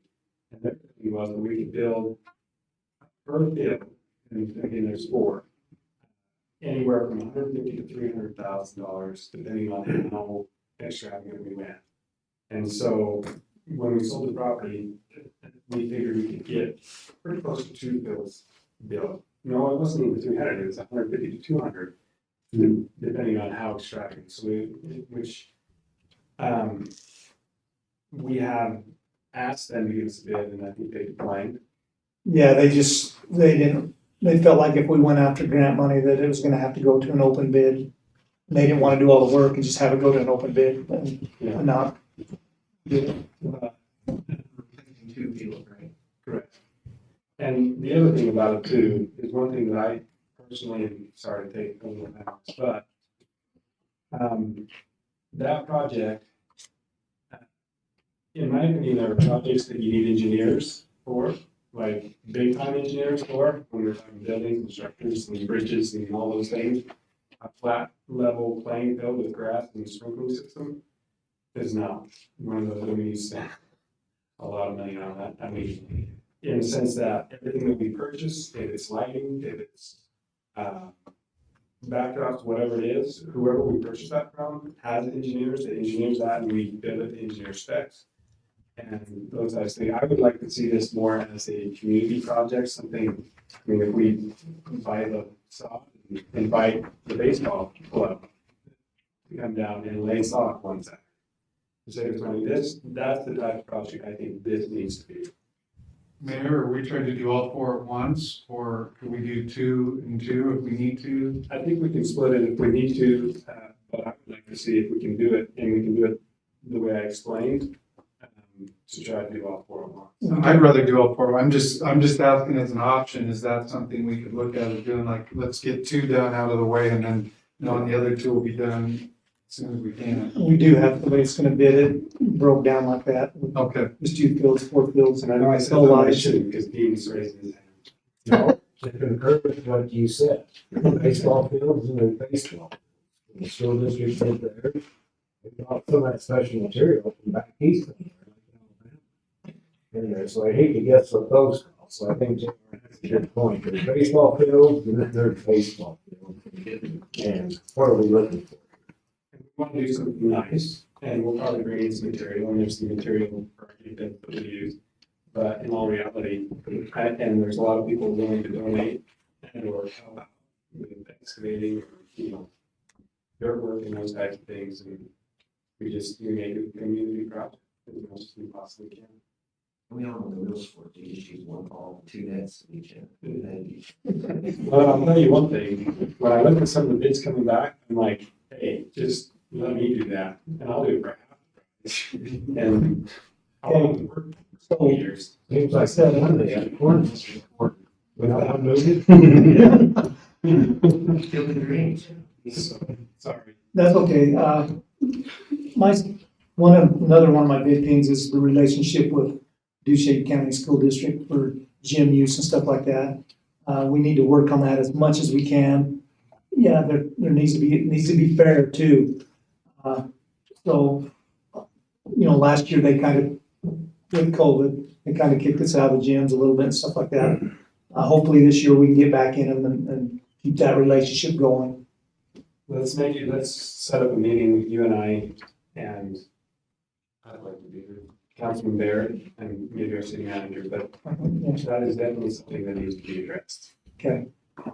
Because we're talking meeting to put together a new MOU or. Yeah, our last MOU was done in 1993, I pulled it, and our current MOU, we have nothing, so we had an outdoor pool at the time with that MOU. And the only use the school district currently has with the city in an MOU is the old pool and the outdoor pool use. We have no agreements with our current aquatic center. We actually, under our current MOU, have the rights to use their baseball fields, which they don't let us use anymore. So that is outdated, and we need to sit down and revisit that MOU and come up with. And I agree, and one of the reasons why is because not too long ago, when they voiced some concerns with being able to access the pool and other facilities, and we were more than willing to work with them on that, but I don't think that's been, I'll say it on public record, I don't think that's been reciprocated very well. And so that needs to be a two-way street in affair, exchange. And I think that needs to be well known by everybody in the school district and the city. all the taxpayers, so. Yeah, and they've been really good with gym use and stuff like that. Just want to make sure we continue down that path. One thing on the trails, the nature park and trails, I was gonna have Lee kind of let you know where we're at on the grants for that. Sure. So the Utah Outdoor Recreation Grant, which is the one that we came before you to get permission to apply for, that application was finalized and submitted on March 19th, and we probably won't have an answer until the 1st to the middle of May. That's about when we expect to hear back about how that funding application went. We applied for $150,000 because that's the max of what we can ask for without a $2 million project, which ours is not. So we asked them for $150,000, but almost immediately after we submitted it, Aaron Averett and Jason Blankenagel at Sunrise Engineering reached out to me and let me know that the legislature set aside this year, I think, $35 million for infrastructure. And our trails project actually qualifies under that because it is walkable infrastructure for the city. And we are demonstrably connecting multiple important areas of town where we're connecting the golf course to downtown Roosevelt, to the hospital, to elementary schools. So the trails portion of that will potentially apply for some of that infrastructure funding. And that's worth potentially hundreds of thousands of dollars. So I submitted, it's a TIF notification application to UDOT, just letting them know about the project using the information that we gathered from the grant. And we expect to hear back from UDOT at about the same time. That will be its own application process. If we do in fact qualify, we'll have to apply for that separately, and that one will probably have to go in front of a board of representatives from UDOT and talk to them about the project. So that will probably be some representatives from the city, Jim Marshall from the hospital, potentially Tanya from DWR, some people who are involved. But that has the potential to be worth hundreds of thousands of dollars for us there. And this is the trail project that's like laid out in our master plan, is it? Correct, yes. It's part of our master plan and part of the Duchesne County Trails master plan. Are you talking the full project? This is just that same portion, that section, but it is part of that larger trails project, yes. It's just a portion north of the hospital. Yeah, it connects with Highway 40 where it goes up to the golf course, and then it connects at Strata Networks. So it's that whole section. And eventually roll into. Yeah, correct. Yeah. So that's just kind of an update on where we are. We won't really know anything till May. When you say infrastructure. Yes. Is there opportunity for other infrastructure as far as sewer lines, water lines, roads, those types of things? Because we need to look at Northtown is an area that's been introduced in the back of my mind because it's something that was brought up when I was on the council 7 years ago. I can address that real quick. So if you want me to. Yeah, I just want to make sure that we're also looking at other projects and needs and making sure that we're getting them.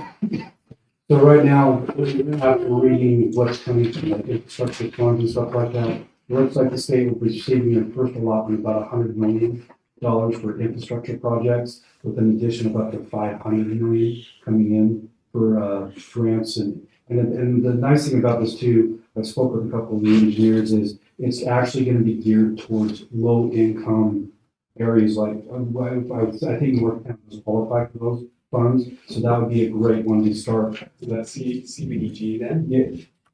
Is that through the CBDG? No, that's through the feds. So it'll be directly through the state of Utah, and it's federal funding coming from the feds.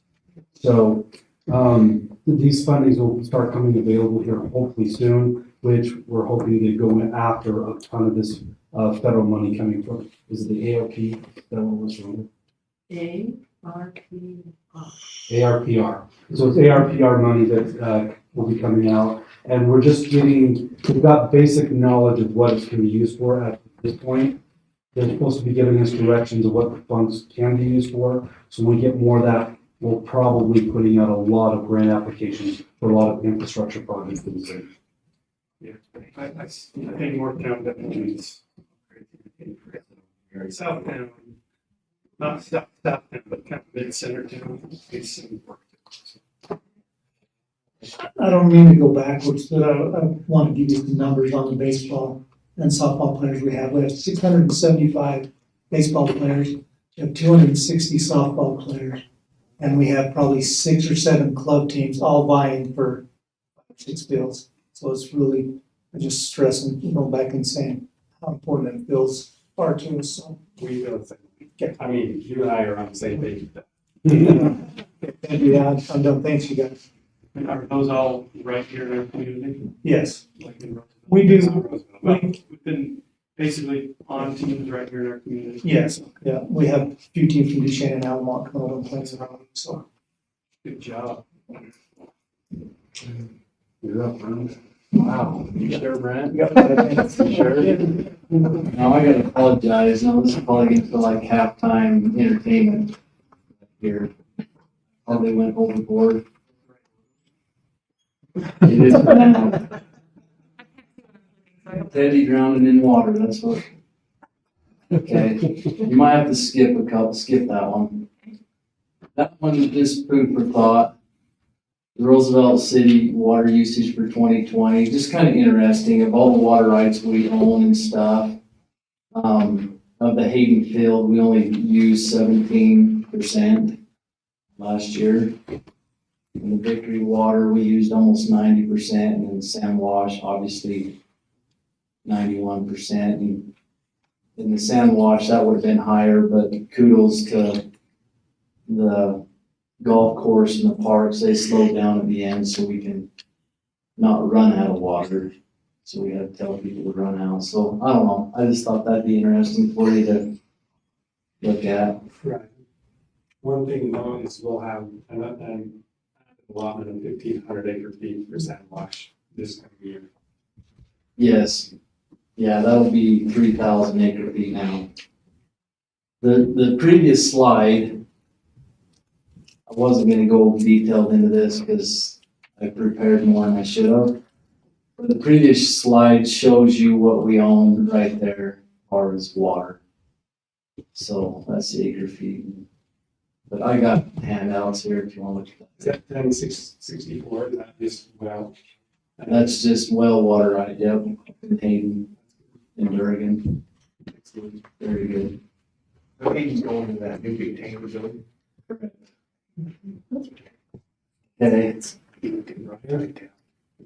Just a point. I'm curious about that first slide where it showed Victory and Hayden.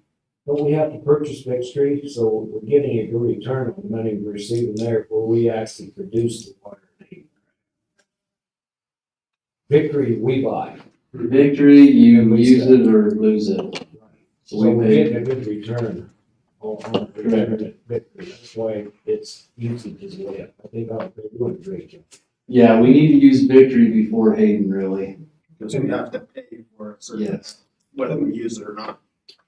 Good thing, Ryan and I, mainly Ryan, but we worked on reducing our liability with Victory a little bit so that we were actually quite a bit less of a percentage of usage, and it was costing us like around 30,000 a year of water that we can use, and that was renegotiated, and so we can actually use the water that we're paying for. Yep, and that's, I kind of want to keep it at 90 because if on a bad year, I'd hate to run out or, you know what I mean, where it's feeding the southwest part of town. There's got to be a little bit of cushion there, but anyway, I didn't want to get too detailed with everything, but the current projects that we're working on, sorry, I'm going to turn it away.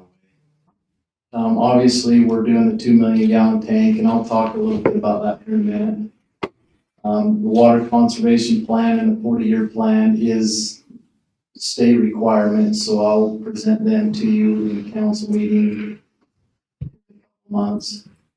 CCR report, if you guys ever get hit up about the quality of our water and what's in it, as far as anything, that's it. That's the report. So that shows every test result and levels of certain metals, lead, copper, you know, whatever in that report. So, and then we've got Grant helping me out on the water boundary update. We're gonna try, one of my biggest goals, or the water department's biggest goals this year is to try and get our water boundary set in stone so we're not shrinking and we have our area covered and we know where we serve. So that's probably gonna be my number one priority after I get some of the water agreements out of the way. And then obviously we're doing SOPs too, so anyway, next slide, please. So the three projects that we decided that was priority for us this year was obviously the tank, a well VFD, and skate upgrades. You can go to the next one. So update with the 2 million gallon tank. We're right now currently about 80% done with the plans, but they need to be reviewed as well. So we're getting there, and we're shooting for April 20th to start advertising for the bids, and then review, and then on the May 18th city council, hopefully we can award the contractor on the project and then start June 1st. If we happen to go under budget, which is what we're shooting for, right? That's what we want to do. These are the priorities that we want done with the extra money. Now, the money, obviously, that we're using up first is the loan money that we're having. So the money, we don't want any money going back as far as grant. So chlorine building upgrades was part of the project, but if we need to add a little bit to it, that's gonna be some upgrades there. The security system up there is not very good at all. So, and then lightning control, I know that sounds a little bit far-fetched, but we get hit a lot. So if anybody wants to get lit up, just let me know. It seems to be a popular place. And then well house upgrades. So all of these are actually covered under that project. Approved. But this is in case we go under budget. These all up at Hayden, or is that? Yeah, this is all surrounding the tank. So anyway, the second project or purchase item capital project is a VFD for well 3. Well 3 currently right now, you turn it on and it's 1,800 gallons a minute, just full bore. And so when we flush it, half of it goes into the tank, half goes out to discharge. The flush cycle, so it's pumping some sand into the tank. But anyway, the VFD just allows us to range our flows anywhere from 800 to 1,800, depending on which one we get. And we'll be able to maximize our well. We don't use this well a whole lot because it produces so much. But with the tank going in and this, I think it'll be a good fit. Any questions? Am I really that boring? Yes. I mean, you had questions like crazy for Brent. We have it up there where we can see it. Sweet. We're gonna talk about that later. Okay, our last one was skate upgrades. I kind of did it as a package because we go through, the company we go through that does our SCADA. If you ask them for an item here and an item here, it kind of adds up, right? And so I kind of got with them and said, hey, we've got 5 issues or 4. Is there any way we can do a package deal and get a little cheaper and just do it all at once? And so I never did get the bid back from him yet, so I would have had the exact cost, but we're thinking it's gonna be below 20,000 to do that. And that's just so I can control the well. The load shack is where the truck drivers fill up. So right now, if they have issues out there, we gotta drive out there to fix them. Where if we do some upgrades, we can fix things from our phone. We get a lot more productive that way and quicker for the customer. And then CW is the same thing. And then the bottom thing's just a monitor that measures the chlorine in the water. So, we probably wasn't gonna go into the future projects. You can skip that. I might be done. I don't know what else is on there. Oh, that's an important one, so you can't deny me. Right there. I would do that Who was that athlete that But the next slide is reports. I'm gonna hand this to you, but if there's anything you guys are interested in, I don't know if you're ever interested in.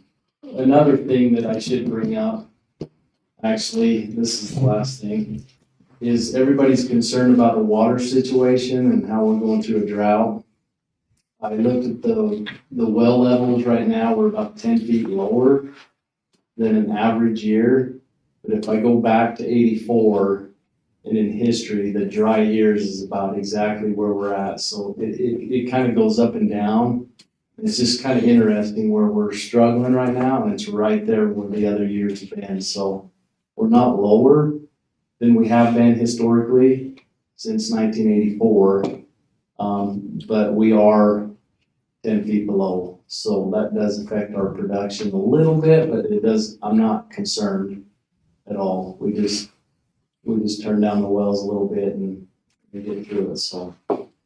And we sent out a thing today in billing, and I don't know if you posted it yet, but,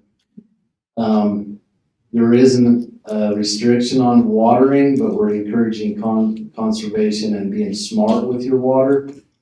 So we'll probably throw out another flyer or something like that, just to kind of educate people that we're not going around with cop car, you know what I mean, and writing tickets, but we do want to encourage conserving water, even though we do have it. And on those, you put the tips like, tips on there Yeah. too, so people know that they're not watering right in the middle of the day or watering when it's raining and stuff like that. Yeah, correct. Yep.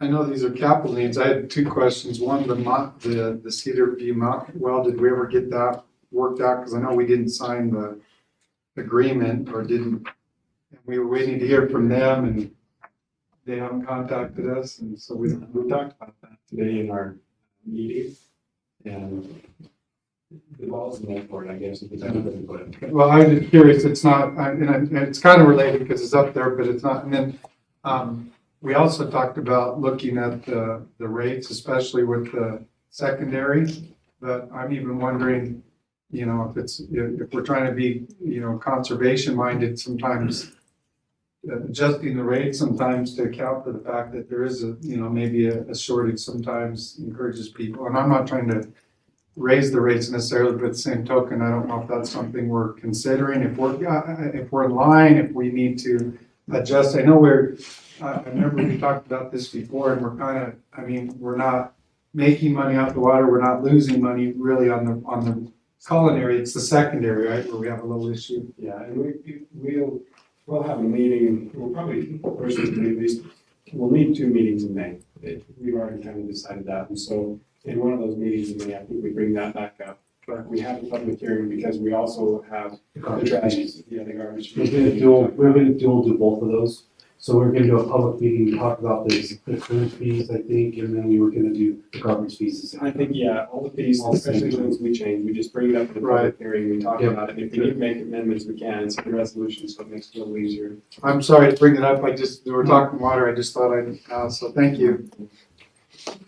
Don has a good idea there. One thing to know, Wasatch Front, people that have pressurized irrigation, one way they try to encourage conservation is an odd even watering system where your house number is an odd, you water on one of 3 days. And if you're an even, you water on the other 3 days so that your system stays up. And I think Sunday's off so that they can do the city grounds more. But it's just a thought if we get into that point. I throw this out every year. Everybody overlooks it, but it is something cities do to encourage and help people. I'm grateful that we at least have water, but I also appreciate that we're sending out information to encourage people to conserve. I just think sometimes if it gets to be a problem, we need to maybe consider other options, that's all I'm saying. Yeah, we want to be a good example in the community as far as how we use our water and use it wisely. And another thing too, when we want to promote conserving water, we also, as an operator, the water I want to save is the culinary. It's going to be that Hayden water just because it's so precious and could run dry. So one thing I think it goes along with that, Ryan, we talked about it in the meetings, is any contract that we have with any other entity as well, we also It specifies in any contract that if we need water for our projects, that we have. Question about bid for work, that's another fail safe that we have. I was gonna say, Alan already told us all his wish list.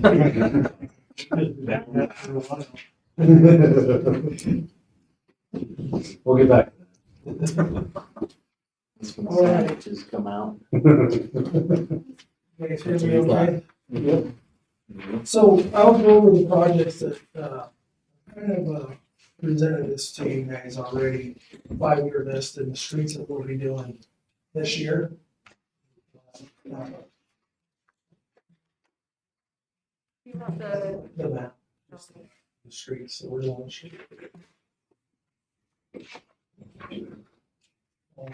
No?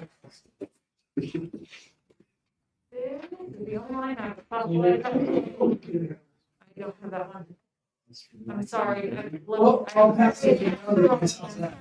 Oh, you're right. Actually, I might have some in my office. Just pass this. So, you know, exactly what they are. I have a list, so that's better. I'm so sorry. Oh, that's right. That was the original one that's all I had, so it's not this one. She's still worth $1 million. Thank you. Is it year 3 or year 2? It's actually 2. And, so on that, it shows locations and blocks on that map that I have. So you guys will know, it's a lot more self-explanatory. That map's really rough to tell what's what. So the addresses and everything here and everything on there. Wait, yep, that's it. That's the one. So, go ahead. Yeah, that's this year's projects right there. That we'll be doing. These are part of the master plan or just things that need to be done? This is things. Look at the streets, they'll have to put everything on the streets like in the master plan. We determine when they go or what, Right. when it's placed, you know what I mean, what's more important. They don't do that, they just put the streets listed in there, but we determine which should be first, you know what I mean? But, you know, years, sort of say the street left, which some are more, you know, in need than others. That's what I'll put together being, So these black lines on that, yes. are those, are those replacement or chip and seal or how you? Okay, all of these are your mill and fill. So it's more of an extensive application. It's not a chip seal. That's why I included the water lines if they're needed, sewer, secondary, curb and gutter. Everything. So that's what we're looking at. And speaking of the secondary, that's something that I believe we need to look at a little more and get it developed through town with the master plan in different stages. We need to look at that, you know. And just for your guys' information, on an average, so say a block, city block, reconstructed, that's totally redone, and I'm talking all infrastructure, curb and gutter, sidewalks and everything, averages about $400,000. So it's important to get these mill and fill, chip seal, to keep up on these applications so they don't get to that point.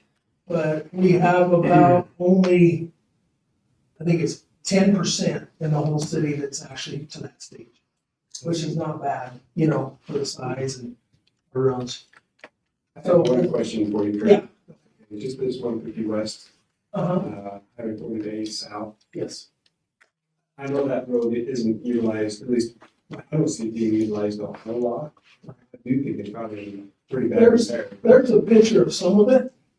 And it's just to the point, JR, it'll turn into gravel, we don't do something. So it's more of a mill and fill, there's really no utilities, just for the manholes and valves to be raised, and that's it. And it'll be good for 20 years, because it's not traveled a lot. But it's gotten to the point that it's just, there's nothing left. You can see the curb there, you know, what is there, 4 or 5 inches?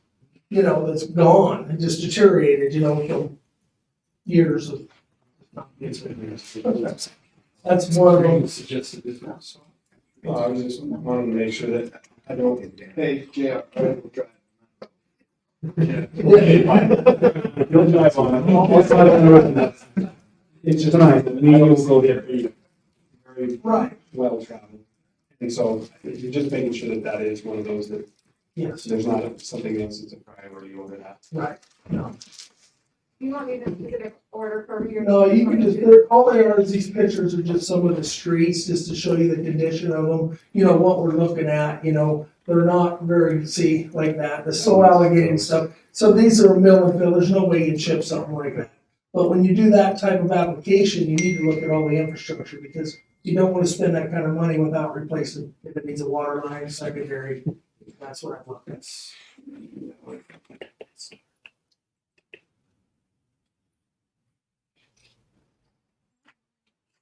We can go to, if you want, any other questions on those? It doesn't sound like, well, it sounds like it's already, you said we're gonna do it, like that's already budgeted, so that's. Yes. Yeah, so you guys already approved this Right. to go forward. The RFQ's gone out for this project. It's sitting on my desk. A committee will meet tomorrow to go through and to make the recommendation to council for that RFQ. So that'll be coming either the first meeting in May or the second meeting in May for you guys' approval. Yeah, these projects are out there, like I said, I'm just gonna touch on them, we've already approved it and stuff, but that's what I'm doing right now. And the next project, one of them would be, our safe sidewalk project for UDOT that, it's actually a Maverick on Highway 40 down to the Rodeo Drive, it's through the, I didn't make that, so I wasn't screaming. You straighten that line on the sidewalk. That's it. Hey, that was me. Come on now. I didn't say. Was that your parting gift to us? It's that extra caffeine during the day. Hey, we got more grant money by the foot, so that's why Kurt did that. So the estimate on that is $48,750 between that $50,000. So with this type of funding we're getting, the city's amount we would have to put in is only $13,000 with UDOT. So that's why Kurt applied for this. And we already approved. It has been approved, yeah. Right. Yes, recently. Yeah, so that were just projects I wanted you to just remember that we're just, you know, we've already approved them, but what we're gonna do this year. So, Kirby, Yes. talking about the roads, I noticed Strata's around, of course, doing theirs, and of course you got the Dominion doing theirs, and you're gonna talk about those, or? yeah, well, actually, I had a meeting with the utility companies, and we went over all our projects, and they let me know about their projects. And I told them that I needed to get what they needed to get done on the streets we're gonna do, so we're on the same page. And they were very appreciative of that, and then let us know what they're doing. So that way we're not, you know, next year they're asking to put something in there that we just paid. So every year I have the annual meeting with all the utility companies and we discuss this. And So the correlation's good.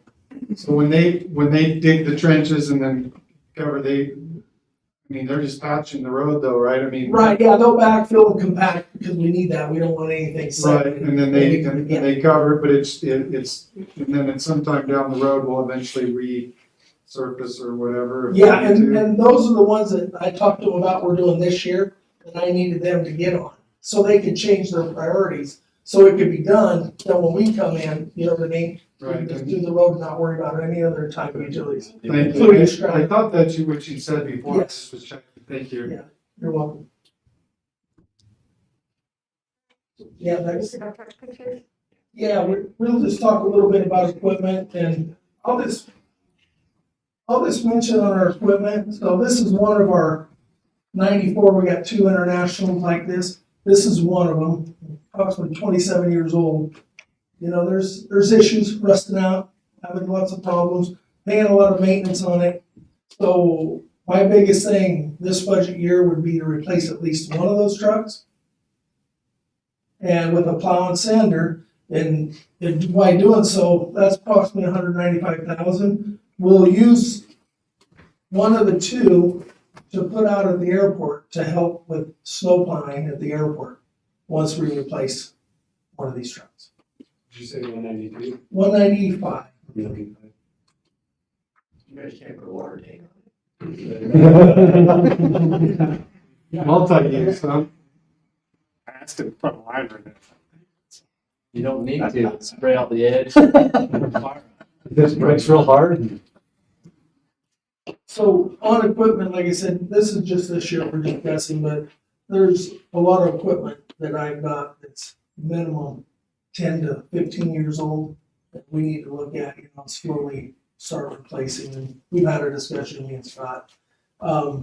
There's just, the back truck, that's a big money item, which we've put off for a couple of years now. It's been on the 1 to 5 year list for probably 4 years. But it's just something we need to look at. And maybe on the back truck in the sweeper, even our new sweeper, if we can get like a 5-year rotation, look at, those 2 pieces of equipment are used not only a lot, but they have so many moving parts on them. When anything goes out, it's a big money. So it's something we need to be aware of. I'll go on to speak about the sewer department. Right now, the pivots are approximately 12 years old. So this is something that's gonna need more maintenance and maintenance costs. As long as we leave that, item where it's at, I think we'll be all right. But if you look at the budget, you'll see, well, that wasn't spent very much at the farm on maintenance for those pivots. It's because they were in good shape for so many years. But it's coming a time now that's gonna change. So I don't wanna reduce that amount. So this year for the sewer farm, we'd like to do the communication with SCADA.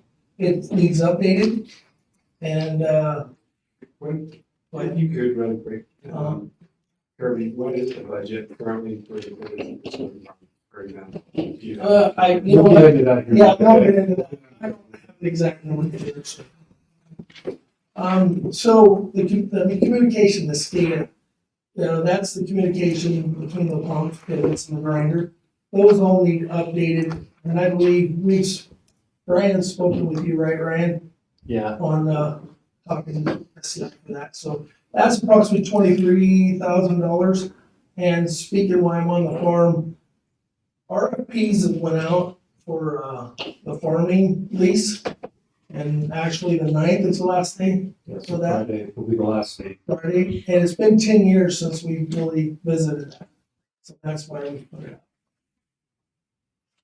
And what are they farming wise? They just grazing cows out there? No, This year they might have to rotate through the crop over corn yes. for the year. And so it's on cycles to get nutrients into the ground. So I think one of the plans is to rotate 2 over corn this year. That's all I've got, gentlemen. Any questions? Thanks for telling us what SCADA stood for. Brian can tell you that. Could you repeat that? I really don't know. Just know that it makes my life a whole lot easier. When it works. Supervisory control. Okay, we're in the police department now, so if you want food, you might want to get some. Let's take a 5-minute break and get some food. Kirby, thanks.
more police stuff.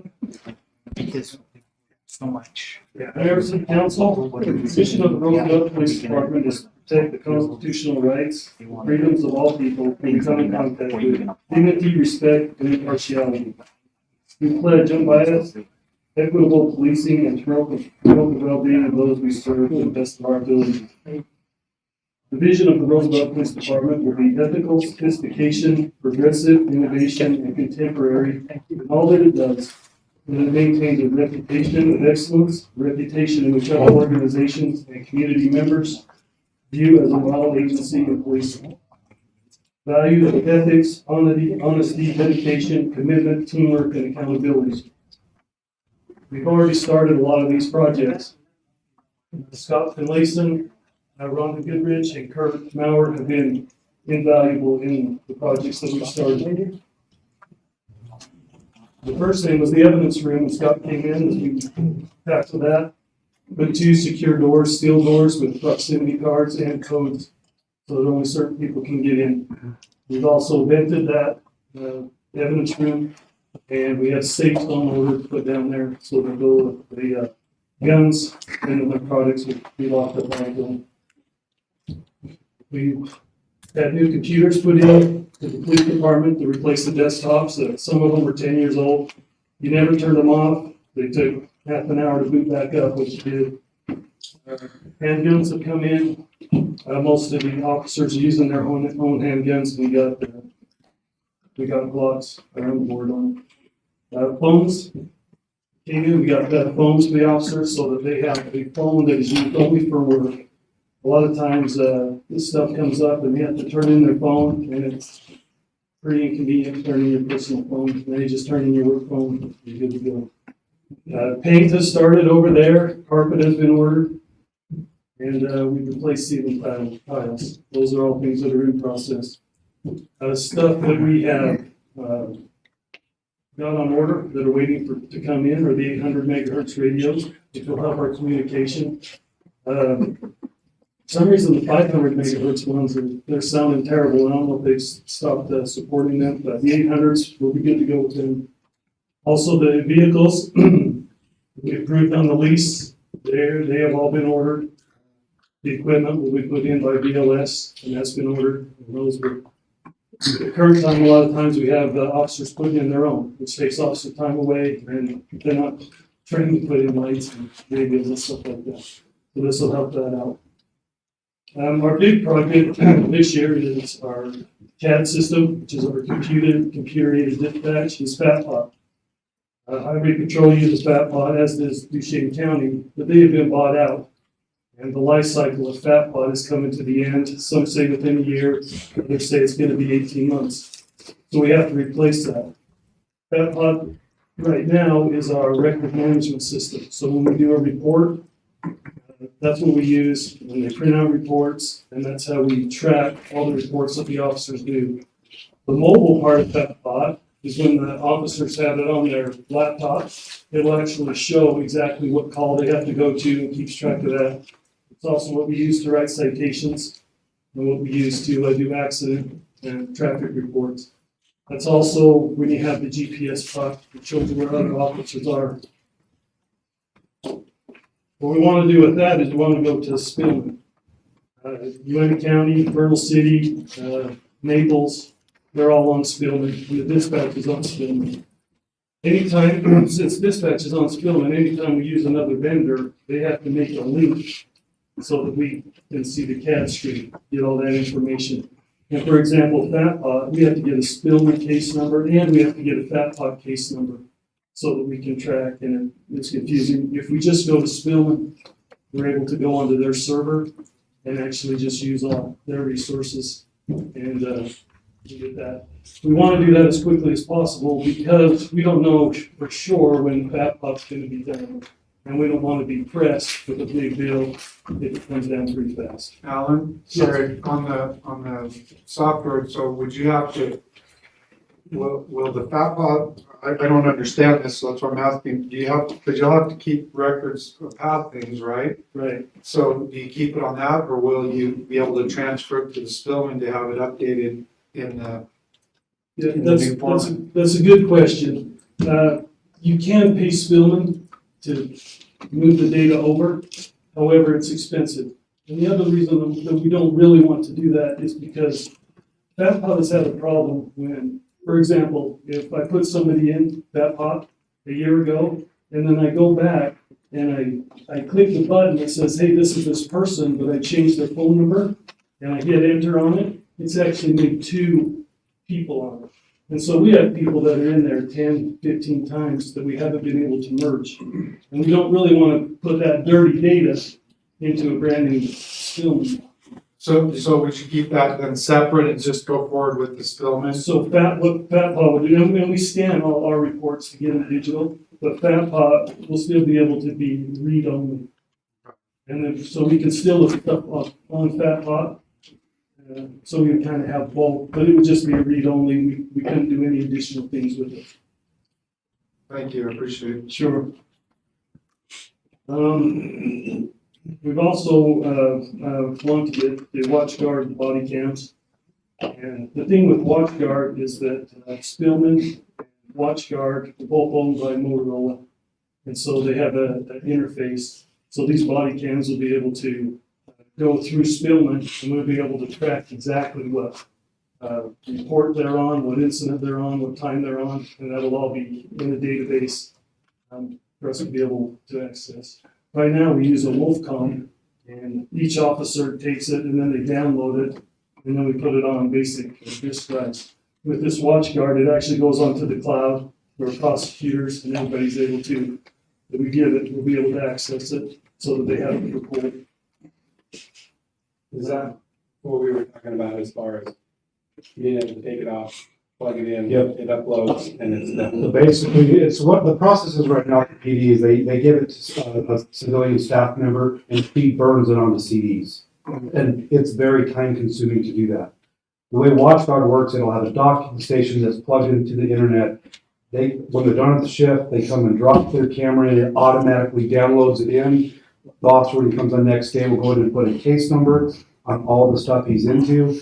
That is then integrated into Spillman, where when they pull up the report, it'll say, okay, these officers were there. It'll have links where they click on them and automatically take them to the video.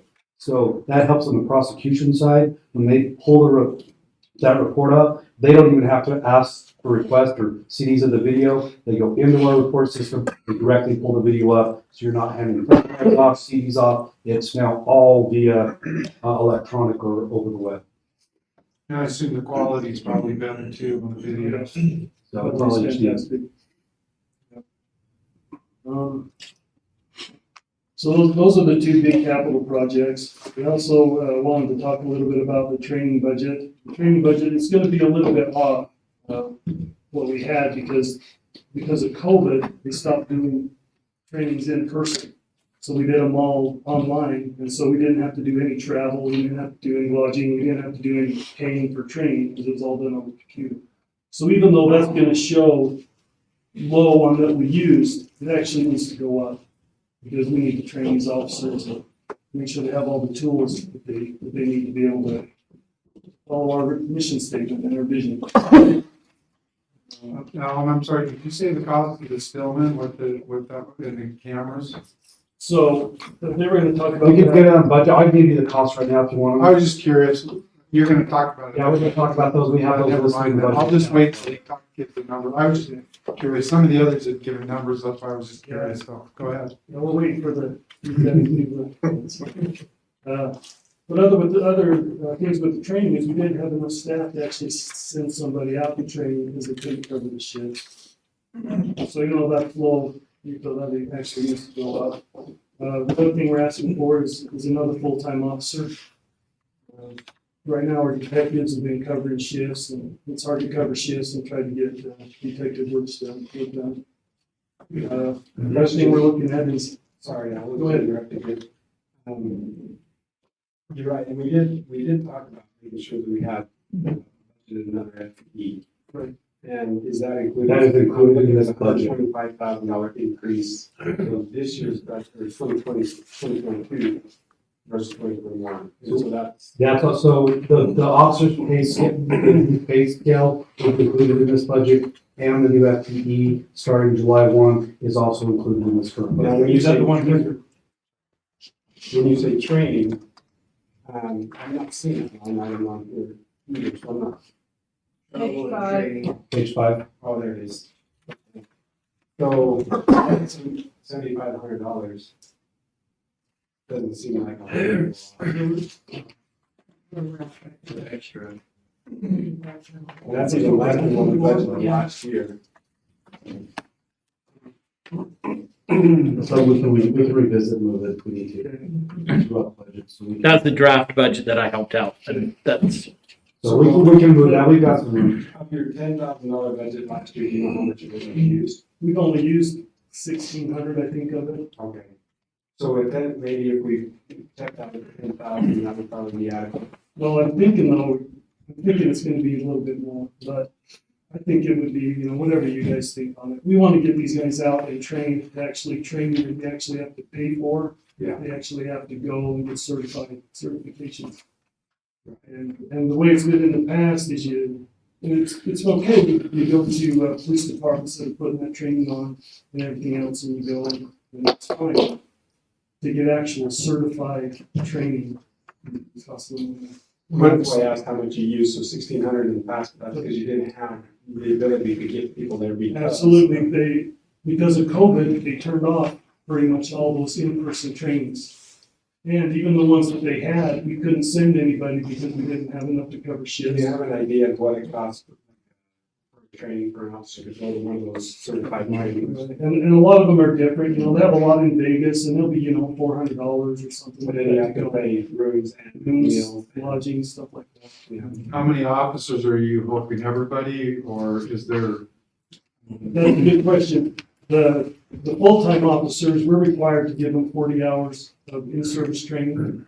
Most of the reserves work for another department, so they're usually covered by the other department. So the full-times for sure. We do have some that just work reserved for us, and they don't work for another department, but they're gonna need 40 hours also. So is the 10,000 though gonna be enough? Because I assume you're getting most everybody, right? Right, so I don't think 10,000 is enough. Full time, 14, or we're going to 14, right? We're going to 14. So it sounds like it's gonna cost about $1,000 per training per officer, so what if we made 14,000? Would that be okay? Exactly. So that's what you would recommend? I was thinking 15, but that's close to it. Well, really. They're gonna talk about being competitive on our pay and our benefits, which we are, the benefits too, uniform allowances. Our goal is to bring over qualified people that are in good standing. People that are actually working at other places and are doing a great job, and to be competitive enough, that they come over and touch. And a lot of, even if they don't move, some of them don't even have to move. They can just come over and work for us. And that's the goal there, quality people.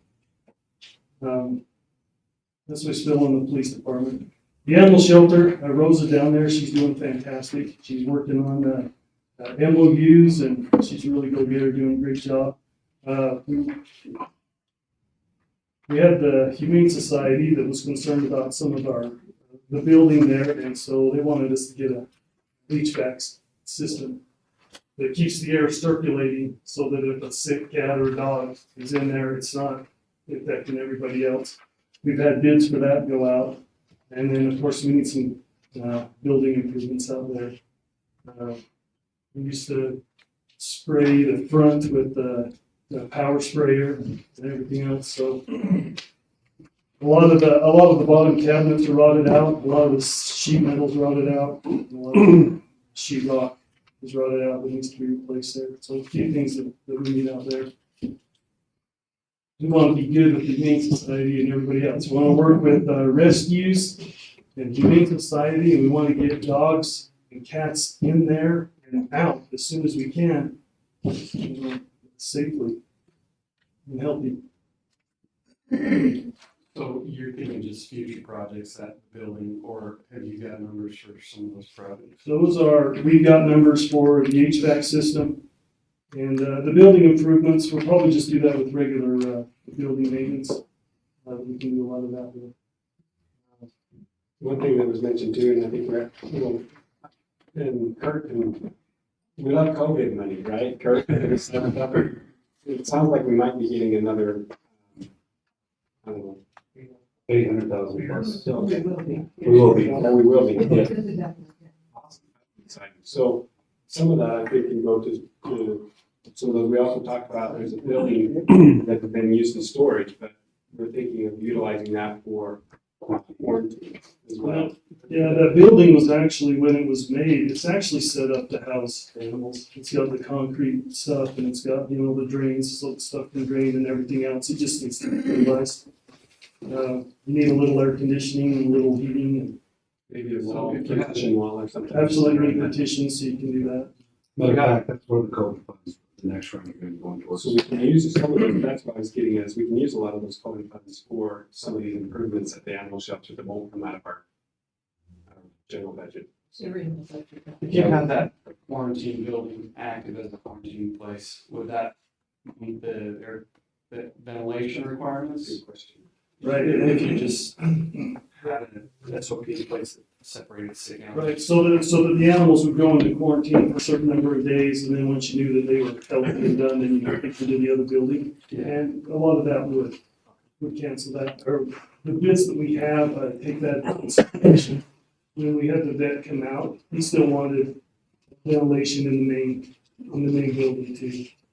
But our goal is to get these animals in and out as fast as we can. Not in there for very long. One good thing that's happening there, and I'm sorry, this is kind of off track, but it's just a positive thing. I went and talked to Rose and she said we're adopting a lot more animals out than we have in the past. I noticed just on Facebook, social media. Well, Nate's been doing great working with them, and I've seen some posts too, and much more positive things going out there, and that's exactly what we need. Shout out to Rose on that because she came into that position and took over her social media and said, "Am I allowed to do this?" I was like, "Heck yeah!" And she's been doing great. She's done fantastic, and it's just starting with her. So who, help me understand, the officer is in charge of animal control, picking up, right? Right. Okay, so what impact does that have on, how often does that happen as far as the officer being able to conduct police duties? We get lots and lots of animal calls every day. A lot of them though are stray animals, and by the time we get there, they're gone. But yeah, it's quite a bit. I'll bet you 5 or 6, 7 calls a day that are stray animals around the house. And we contract with Duchesne County. Our picking up animals isn't just in the city. We actually go further than that. As long as it's just picking up animals. If it's a crime, cruelty to animals or an animal bite or something like that, then Duchesne County takes that. But we take the animals from them. One thing I talked to Rose about, and it's something that will affect our budgets in the future for not only recreation, but hopefully the animal shelter. And that is, it reflects some of the other entities, the pool, golf course, sporting, baseball and those types of things. What I personally would like to see is as good of information as we can come up with as far as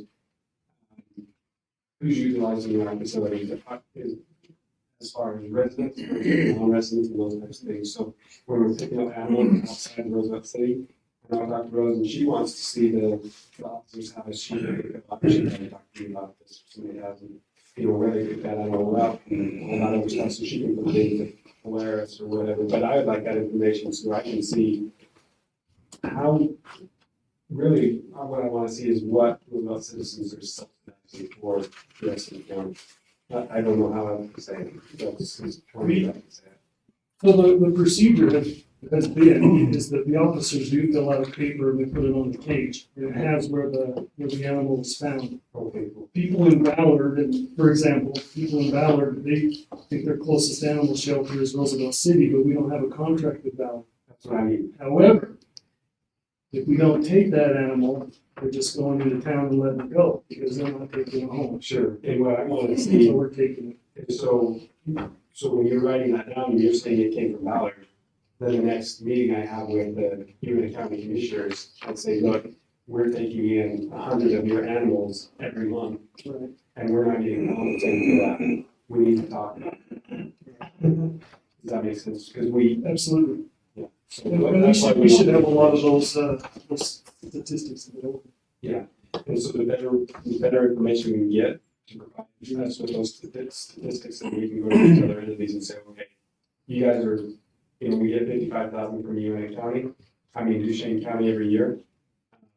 And maybe that's adequate, and maybe it's not. And so we need to have to start having those conversations, because those things, that data should drive our contracts and what everyone's paying. Absolutely. So have we actually addressed the economics of an animal control individual as opposed to utilizing a higher paid officer to conduct that activity? Or would it We did have an benefit, animal shelter. would it benefit the city to have its own animal truck? So some of, We're not taking resources from the police department. some of the better ideas that we've done in the past that we can do is we actually had more people hired at the animal shelter, and they had a vehicle, and they went and picked up animals and other calls. Because they were not paying an officer wage to have the animals picked up, and most of them that work at the animal shelter, they really love these animals, and they take very, very good care of them, and they spend an hour getting them, from here, and the officers just kind of want to get it done, and they got another call to do. And it really worked well for a while, but you have to have more staff at the animal shelter to be able to do it. They would get a call, jump in the car, and go get it.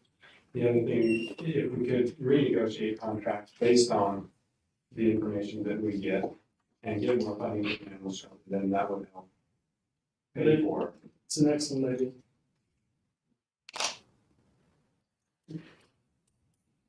Any more questions for police department? Very thorough rundown. I appreciate it. I'm impressed with what we've done with the police department since you've been here, Scott.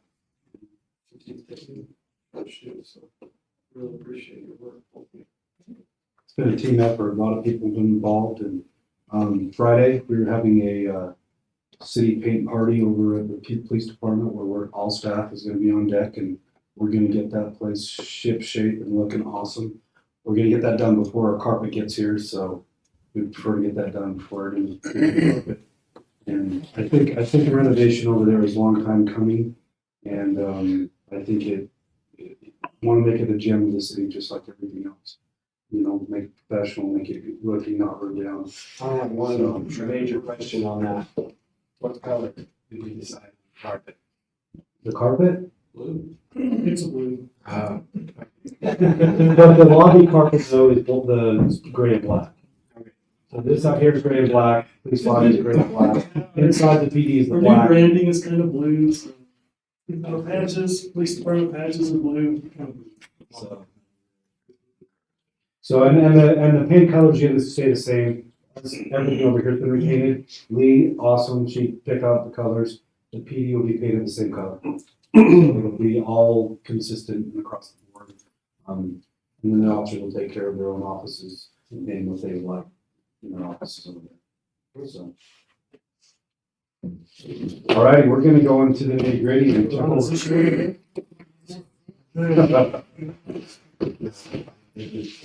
Kurt's got your back, right?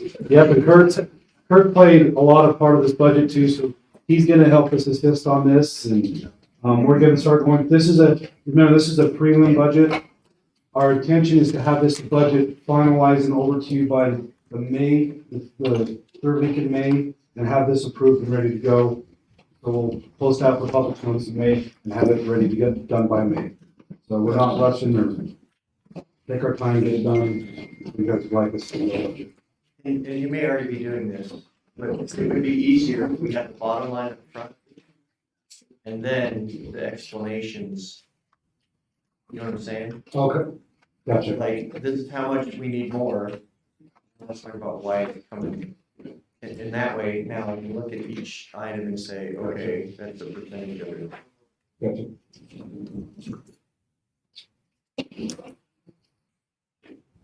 In simple pilot math. I'm good with whatever. They're simplified. That means anything you can count on your fingers and toes. We got two extremes then.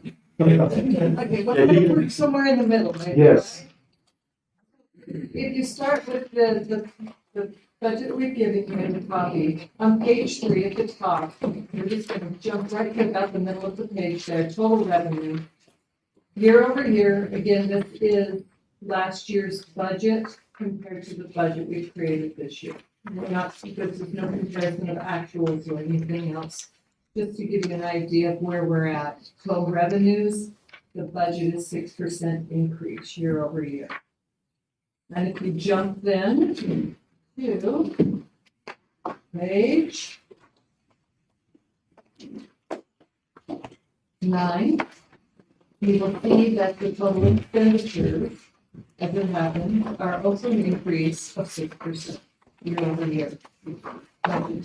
So that's anticipated, that's not what you're projecting? Yeah. So from there, we can go into each one of the funds and any questions that you might have. Taxes, we're looking at a 1% increase year over year.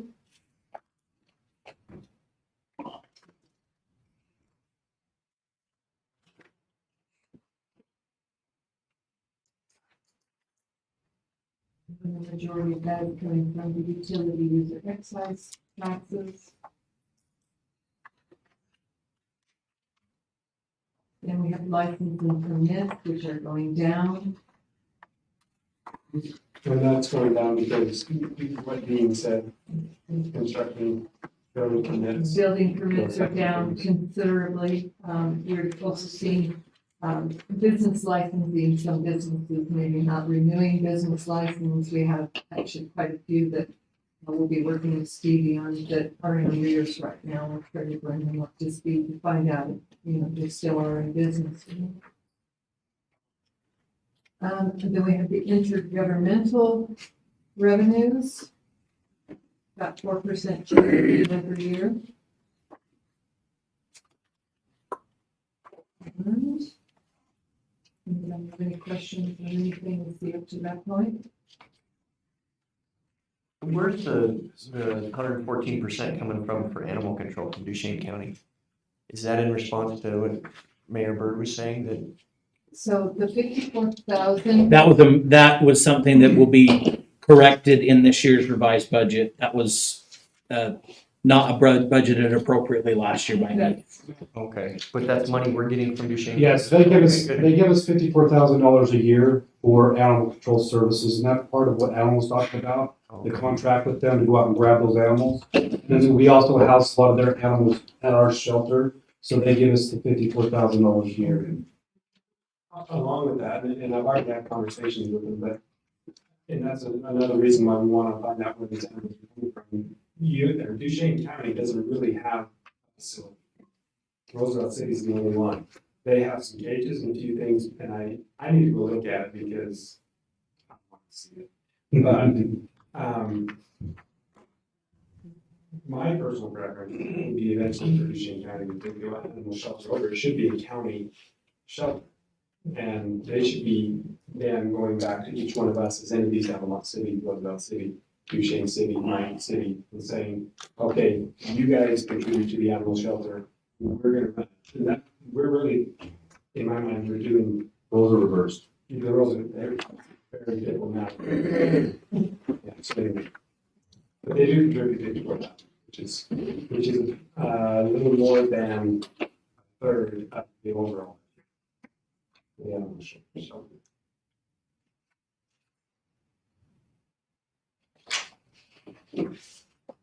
Charges for services, we've got a 9% increase year over year.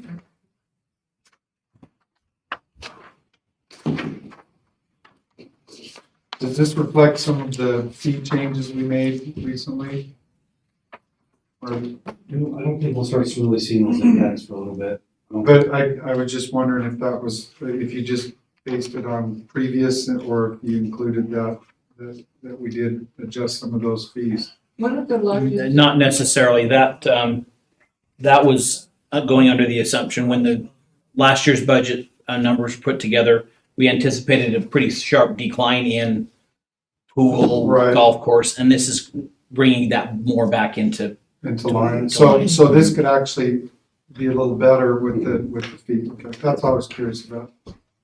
The 95,000 you see under, per salary, that is the amount that they do pay us under the contractual agreements for both the police services that we provide and for the water, or the sewer services that we have. No, we don't provide any services. We pay, they pay us for the yes, it comes from that. When they're through, yeah, so there's some funds that are allocated in there. What is that coming from? UB Tech pays an annual. The UD contract. Oh, yeah. That's a valid Yeah. contract because They're in Ballard City. Yes. Yeah. Okay, that makes sense now.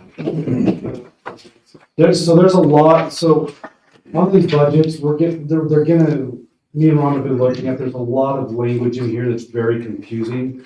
It is our intention to redo a lot of the line items and make them more understandable. So the public can understand them better and then the council can understand them better, so we don't have these types of confusions. We've noticed a lot of things being put into accounts that shouldn't be there and or contracts being put into different revenue streams. And Rhonda has been really good at identifying a lot of these issues. So there's gonna be some of these categories that are out of place or not in alignment because we're moving into the correct budgets.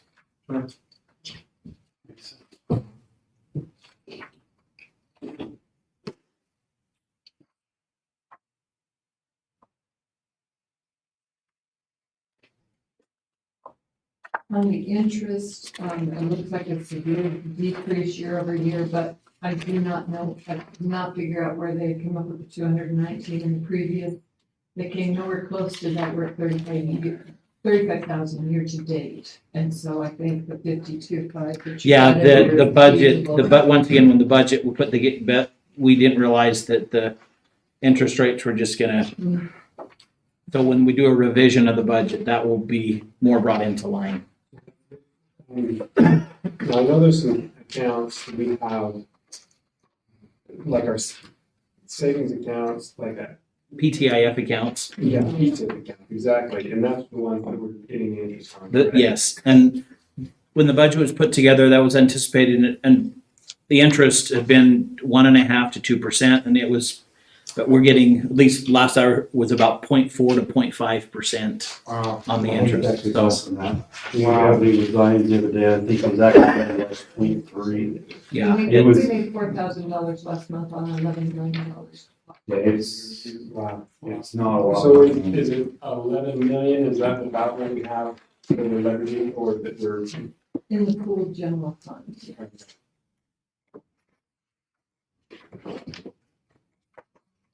Wow. Can we get a better rate somewhere? There's nothing out there. How much did I figured? Me and Curtis sat down with Zions and looked at, hey, can we do CDs, all that stuff to maximize our, Right, no one wants to pay. right, because there's no money in it. Yeah, there's, no one wants to do Your CDs or your. all across the board. Some, your 5-year savings account, it was 3%. Maybe 2 years ago. Yeah, there's nothing Right now, Much of our debt is either no interest or extremely low interest, so even when we met with Zions the other day, he was like, you're kind of in a really good position, you know, I can't offer you. Matter of fact, Zions, the only thing they recommended us to pay off of anything that we had loan bearing was, I believe, their products, was it not? Yeah, if it came down to it, that was the only thing that he could see that would be. That would save us because we have, money. Was it 1.5? Yeah, it's a 1.5% on the balance. Wow. 1.5? Yeah. I think it's like 1.49 million. And so they said if you were wanting to, because right now, if you paid that off, I mean, we're saving what, 1%? If you look at, you know what I mean? So. But the only thing is, if you take that 1.5 million And even if you get 50/50 split CIP, you leverage that money very well. So it's 1% is very cheap. Exactly. Yeah. To keep that, so we can 49% increase on the money. Is way- Yeah, that's where we're like, and so, I mean, Zion would like, we, there's no other functions out there right now to maximize, this is what it is in the market right now. And so we've tried to maximize everything, those, do those things. I mean, me and Curtis sat down with Zion, I mean, we've done everything on that. We're getting the best we can right now for our money. With the safety and liquidity that's Yep. very important too. Right, Yeah. yeah.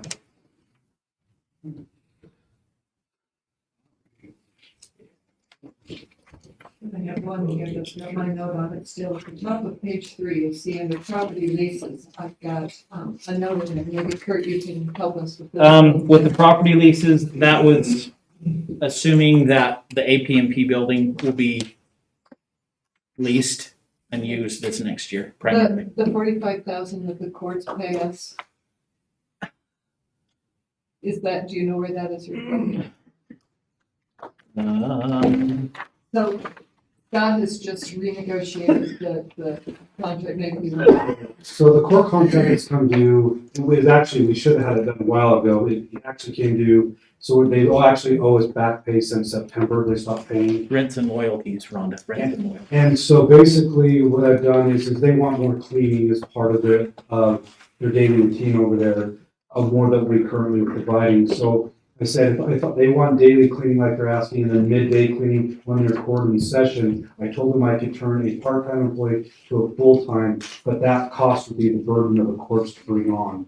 That cost is $11,500, including cleaning supplies, and that would be taking Justin Arnold, who's part-time at the police department, turning that into a full-time allocation, and he would come on at 9 o'clock in the day and stay till 6 o'clock at night. When the courts close at 5, he'd be responsible for disinfecting and cleaning the courts. They've agreed to that contract and taking care of those expenses of the city in addition to the lease. So those are some things we just finished up with the courts. The language is then over to the state right now. They're finalizing the language. So that will be, I think the rent starts at like $47,000 a year, and there's like a 3 or 4% increase over time on the rent. So the 56.4 that I have there is actually what you. okay, yeah, there you go. So That's 45,000 plus the 11. yeah, that's right. So it's about 47,000 for rent and 11,500 for the additional cost for employee cleaning and stuff like that. And I've already spoken to Alan with that. And it won't just be one person, it'll be selected staff during the day, whether it'll, I think it'll be Kim or Sherry, that'll over the court times, they'll go over during lunch, wipe down all the hard surfaces at that time, and then Justin will be responsible for the after hour cleaning, that hour and a half, whatever it is, and that works well for us with manpower and staffing. So I think it's a win-win for both sides. It's just civilians with the PD, not police officers. Yep. So, and then Justin, so he was over helping out with the treasury position for a while. He's taken on a position over as an evidence technician. We lost our evidence technician, so he's taken over that role and responsibility. And so he'll just be full-time doing evidence and or some of the cleaning over at the courts. And then under the rents and royalties, I left that at 50. Year to date, we're at almost 60,000. And that's actually things like Strata and American Towers, a lot of those types of things that pay us. Altamont Energy paying us rents and royalties for Altamont Energy. I'm not exactly sure what that is. There's also $9,000 in here from the ambulance shed lease from UB Medical Center. So I'm not completely familiar with all of these different, haven't gotten there yet. But looking at what we had here, I just left that at the 50,000 that was already in here. So that plus the 56 above, I think, then if we actually are able to rent the building, that's additional, but I have a difficult time putting that into a budget and we don't have it rented. So the APMP building that we had out here, I spoke with the mayor, we wanted to maximize kind of what it is. So I've spoken to Strata Networks to see if we could individually rent each one of those office spaces out over there. We can either rent the whole building out if someone wants to do it, or we can rent individual offices out over at the AT&T building. Strata says we have a switch already built in over there, and so if someone wants to rent an office over there, we're thinking to rent a 350, and then they take care of all. Strata can do a dedicated internet line that they come in, set up and pay for that one office. So it's not running through our networks, we don't have those issues, but, we posted that, we haven't had the interest yet, but those So offers. you have posted it Yes. at that price?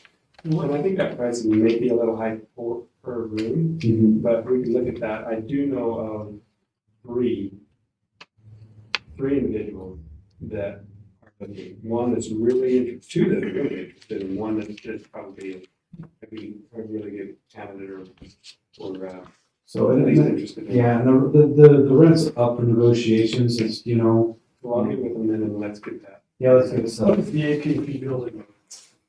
It's this small building Right right out here to the right. in between here in the crossroads center. It's just a small. Yeah. That's That's a big room. Between. So it has about 6 rooms in there that are available for rental, and they have like a small kitchen, a little company, you know. So, The city-owned building? yes. What do we use it for in the past? Just Hey, renting. AT&T was running it up in Chelsea. Oh. Didn't know that. Scott, have you looked at all those lease contracts as far as expiration dates? Yeah, so that the court has expired, and matter of fact, that's the language they're putting in the court contract. I said, I need you to put something for this year. I go, we'll just agree to the last year terms that we had, but I need those in here so we get paid for this year. The farm contract came due this year, that's why the RFP's out for them. We just got done doing a little while ago, the ambulance. We agreed to them just do a year to year with the ambulance contract. So yeah, a lot of these have come due and we're in the process of getting them all back up to date. I'll be honest, there's a few courts here and there that we didn't know even had out there that are starting to come in that we're getting, I can tell you this much, we're gonna do a lot better at tracking all these. We use a program called Smart Sheets that actually give reminders. We're gonna build a smart sheet that has all of these contracts in it with the actual document that will set a date on them. So when they come due, it'll actually send certain people emails saying these contracts are up for renewal. And then we'll get notifications through that system. So that's something we don't have right now that, once we get through some of this other stuff that's kind of needing our attention, these are some of the finer details that we're really gonna get into to where all of these things will just be streamlined, the processes and those types of things for contract. I have a question on the ambulance shed. I understand they're looking at maybe building a new facility for their ambulance, or is that something? So I talked to Jim right now, that they were looking, because Jim told me that, they thought we wanted them out of the building. I go, that's not the case. You can lease it as long as you'd like. Don't feel pressure to do that. So I'm not sure where they're in the process, because they just put out that, new, facility out there in Ballard that they're building right now. So So maybe it's down the road. I think it's down the road a little bit. I don't think they're pressing it right now. I was just curious if you knew anything, because you mentioned that they were leasing it. They do have the property and have been getting with Bean, so. I just know they have the Moonlight building, and I think they're utilizing some of that, but they've also talked about the old Stewart's Care Center, putting a garage in the back there maybe. Yep. And that's what I've heard. Yeah, there's a vacant lot right there that faces the alleyway, Uh-huh, and that's what they're planning on, so.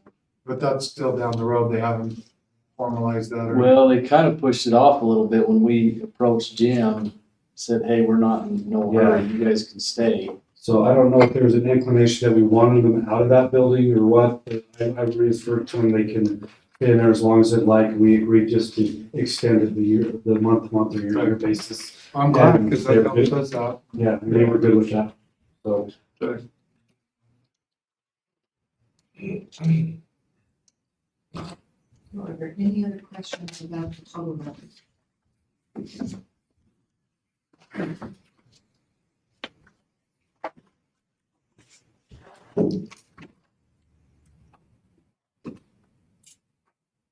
Okay, going to the expenditures. Let's start with the general government and the council budget.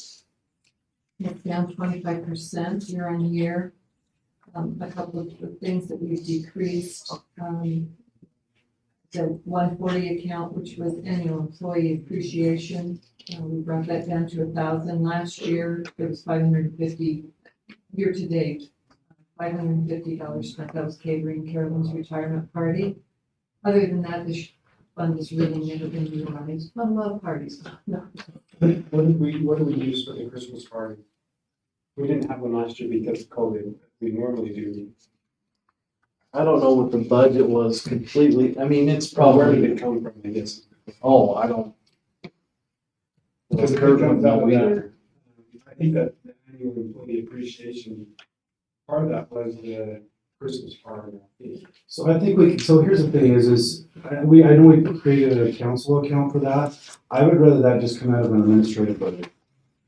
If we just have that as part of the administrative fund, we can take it out of that and not out of a council budget. That's kind of to me, that's kind of a weird place to pull those funds from. I'd rather just have that part of the administrative budget somewhere else and incorporate it that way and not have it come from, it's kind of redundancy. Well, there's nothing set up as far as like an appreciation fund or anything along those lines. That could be set up. I They think- move to administration. Yeah, and I think a part of that annual employee appreciation was also the annual barbecue in the fall. So I think, you know, I don't mind maybe reducing that a little bit, but maybe to 2,500 or 3,000 instead I of. was thinking 3,000, just, I'd rather have a little extra just to make sure. And we should do that barbecue before July 5th. The council used to have a $2,000 contingent like it just.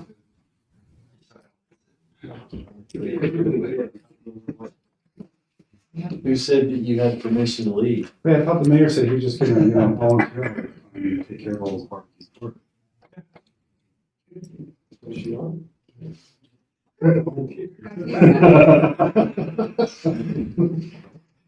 We're. That's the one just said.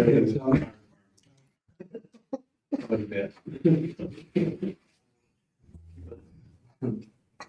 Next item below that, using prescription, that is the billboard rental on, the end of town. So, yeah, I spoke to the mayor and Grant about this today, so this has been a drawn out, long process. We were trying to sell those signs back in the day. We looked into contracts, this was all done on a handshake deal.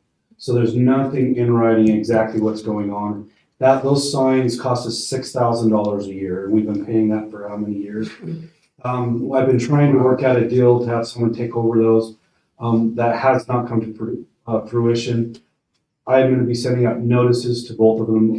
We'll be terminating our lease, our agreement with those signs as of July 1 of this year. We will no longer be paying that $6,000 a year or $3,000 a year for each one of those signs. So that will be the decrease there, or the 6,000 a year that we're gonna pull out from these signs.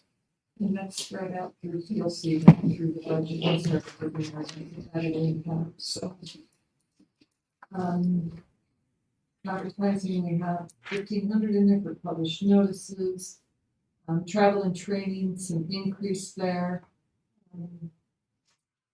Cost of city elections.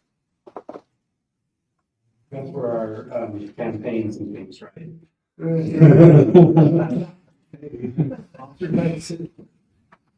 Just wondering.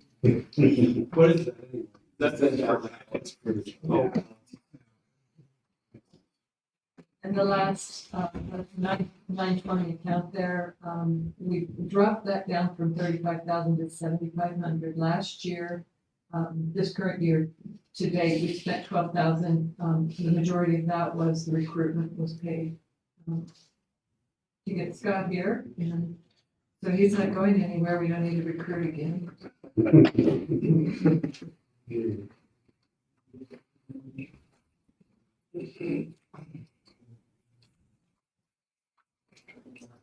Then we go to the courts, and the state appointed attorney, 28.5 is our expense for Morrison and Morrison. $70,000 for, Grant's contract actually is a 3% increase, but that, I talked to Grant today, that is not the contractual agreement that we have with him. There is an increase in there, but it's not 3%. The 3% is just something that's holding in there. Grant's going to get with me this week and sometime in the near future so that we can look at what the contractual agreement is for his increase. And we'll go by the actual.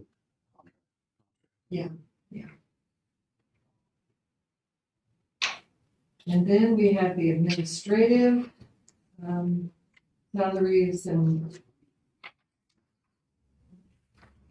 benefits, benefits down, salaries up. On benefits, I meant that includes not just like insurance, The retirement, that's everything. yeah, and even social security, or is that included in the salary? Because social security, they have to pay, but we have to match, right? Yes. And is that included in the salary? I believe that the benefits includes that. I thought that's would be the case, but I wasn't sure. I say that because I've seen no other account where that would be held. Right. So.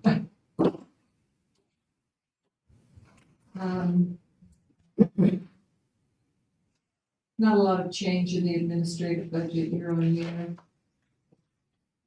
What I did do when we went through here is I went with the year-to-date, looked at what it looked like we were feasibly spending in reality. And so that is how we kind of put this together and.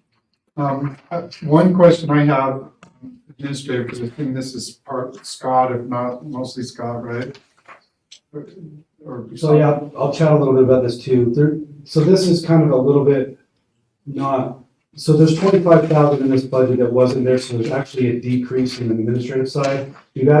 So before we've added vehicle leases as capital projects. So they have to go in the capital project side. Now we're actually putting the lease budgets into the appropriate department budgets. So there was actually a decrease here in the administrative budget because of that. So the 25,000 we've added to the budget for the vehicle lease of the administration deal out there.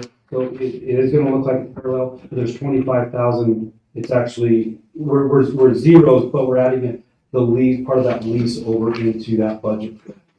So there's gonna be some of those costs with the vehicle leases and stuff like that that are gonna be moved over into the appropriate department. So the vehicle leases for Ryan's department, all those will no longer go to capital projects. Those will actually be assigned to every department. And then you will actually know what our actual costs are now. Because every 4 or 5 couple of years, we spend, $180,000 a vehicle here, but it's always just showing up as capital projects. And it's very hard to go back and look at what is our actual cost for that department because it's coming out of capital projects. By it being in the lease side of it now, this is what the lease is gonna cost, or for the vehicle's gonna charge. It's now being put into the departments, and we can actually say the vehicles are costing this amount of money for every single department. So it won't show up in the capital project side of things. So my question, sorry, was about, I know in some of our contracts, some of our new employees, we've added some sort of increase in pay based on evaluation or whatever, 6 months or something. Is that included in the budget? I do not know that if Kurt has that in there or not. I did not touch any of these numbers So that Kurt had in. I can go back and look at that. I think there's only, still, that'd be probably my contract is coming up, and then I think Brock's will be up here in 6, but outside of that, I think that I can't remember, did we do anything for Stevie? Yes. And Rhonda, so we've got 4. Yeah, I don't think that's reflected. I mean, I realize it's not a huge amount of money, but No, it's something we need to account for. I just want to make sure it's in the budget and we didn't So that's forget. for, 15 to 20,000. Right, well, that's what I said, I just want to make sure that if we're doing the budget, that we account for that. no, you're exactly right. My salary, if there's an increase this year, will happen this year and not in next budget year. So really we'll only have the other 3 in the next budget cycle. I thought it was after 6 months, are they a year? So really mine was after 6 months, so that should be this That will coming be month, but we'll push off a month and do it in May. So, And then, okay, And then so I the- understand what you're saying, that, so Yeah. they're actually in this fiscal, yeah, where they'll be in the July 1. yeah, exactly. So mine will be in this fiscal year, and then the other three will be in the next fiscal year with their contracts. If you could just check to see if those are in, that's all I would. Yep, that's valid. And then I did see. I try to pay attention once in a while what's going on around here. It's good to have these, sweetie. I'll remember exactly. Sunrock, those signs are listed again in dues and subscriptions. Yeah, Yep. so they were broken out between different departments that were actually. It was weird how they were doing it. I don't understand.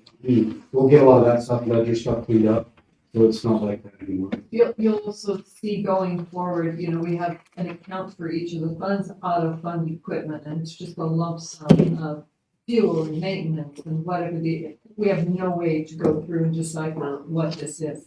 We're gonna break that out and you'll see going forward, a fuel fund, Maintenance.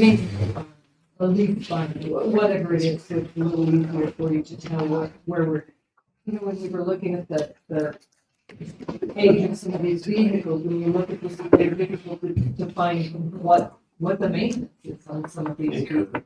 Did you account for contracts in the budget, administrative salaries? So like Ron is increase and did you account for that in there? Yes, I did. Oh, sorry. I've got to run, sorry. So Chris got all those. Okay, well, that's what I said, I think, I just want to make sure we had counted. I also was gonna ask that, I assume you're gonna come to it, but, for the employees, there's a raise of some kind. So that policy that we just recently passed, so we can already talk about that real quick. So this budget includes a 1.5% increase for all employees. And then my recommendations, because we did not do performance evaluations and goal setting last year, the addition would be, we would ask for an additional 0.5% for performance evaluations this year. So 2% is what. Meaning it's not a given, it's just Yes. available in case. And would that be just full-time? So yes, just before full-time. So it would be the 1.5, and then there's an extra 0.5% because we didn't do, so how this is gonna work in the future, so starting in June, the department heads will sit down with each one of their employees and they will say, these are the goals you need to get the extra, whatever you said, 0.5% or 1% that next year. If they don't meet it, they don't get that extra 0.5 or 1%. This year, I would say, let's go ahead and give them, everybody the extra 0.5%, because we didn't do that last year. And Christmas bonuses, remember, we did not do that this year. So it would be my recommendation, let's go ahead and give the full 2%, the 1.5 and the extra 0.5%. Kurt's included that in the budget for this year, the full two. And so that's in this current budget. So, but next year, it'll be whatever your market or cost of living is gonna be, and then whatever employees hit their benchmarks or goals in their departments, then you guys can set if you wanna give them 0.5% or 1% after that. And so, but those performance evaluations and everything, all that new stuff within policy will start this year, but we can't get that until next. And part-time, do we have something for increase? I can't, do you know Kurt included that for part-time, the increases? I don't. Could I know that it was in the full time. Could you check on that? Yeah. Just be curious, I mean. So. Yes, we want to be competitive and make sure, but I also want to make sure the good people we have, we keep, and that they want to keep working here. I don't want to see them leave, like I don't want to see the officers or, you know, any of the, I think we have a lot of great people. Brett maybe be able to touch on this a little bit. It was my understanding we generally didn't do that because we have so many seasonals and stuff coming on and off. It's very hard to manage those raises with part-time. So at average, we're running about 70 part-time employees, and we flux in the summertime all the way up to 120, 140 with seasonals. So to deal with that management-wise with raises is very difficult. I would probably just say, I would rather see it kind of how Edwin is doing it. He has a couple lifeguards that have been there long standing. He's going in there and saying, hey, they became certified as a lifeguard, moved from this position to this position. On that basis, we'll give them an increase versus a annual or a market or a COLA. It's easier to deal with that on a part-time basis that way than with a full-time. And we're not anticipating a $15 minimum I know, because you and I talked a little Yeah, bit about. and that's, wanna know what, that's something we'll just have to address when it comes across. Right now, there's just no, I mean, how do you budget? If we had to increase that to 15, I already did the basic math on that. Our increase with our part-time employees, we'd be looking at $350,000 increase to our budget. Wow. That's minimum bare bones. So that's, we would immediately have to do some type of revenue funding to fund that, or do major cuts in certain departments. So that's what you're looking at for increases on part-time, is about $350,000 a year.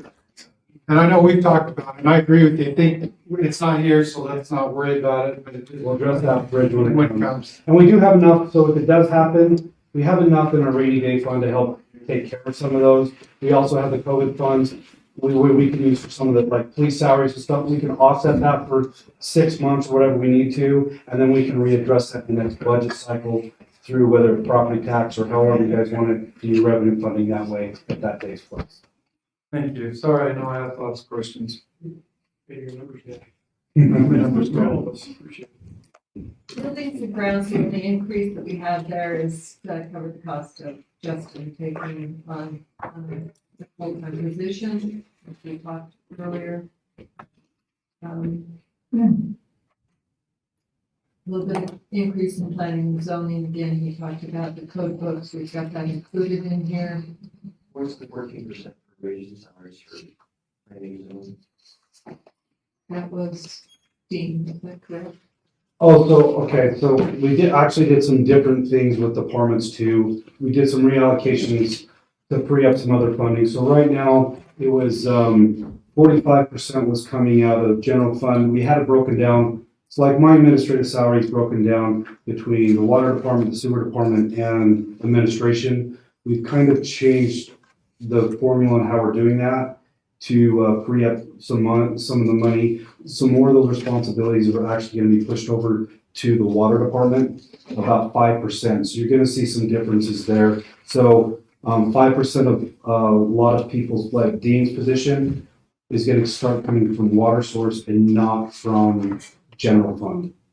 So this is something me and Kurt talked about for a long time. We're redoing the percentages on how department heads are being paid from what funds, because we have the sewer fund, the water fund, and the general fund. And so we just changed the percentages of what portion of administrative salaries are being paid, just to free some funds up that. You confused me. Why is there a 14% increase to wages and salaries and zoning and planning? I didn't catch what you were saying. Was, They're did I gonna hear start Dean paying was more moved to to Dean. salary?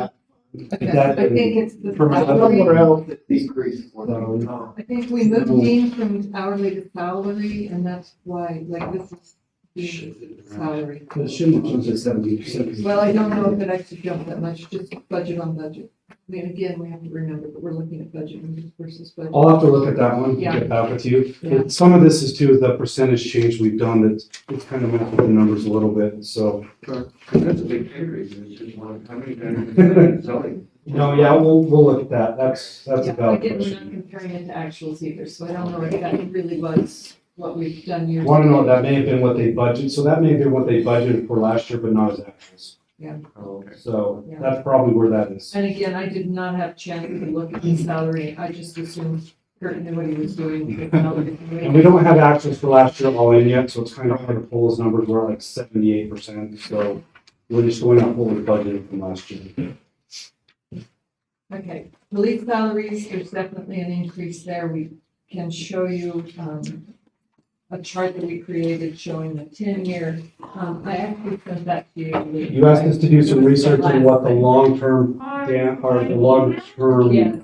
effects of that pay scale that we were presenting. And Rhonda put a 10-year projection together for you.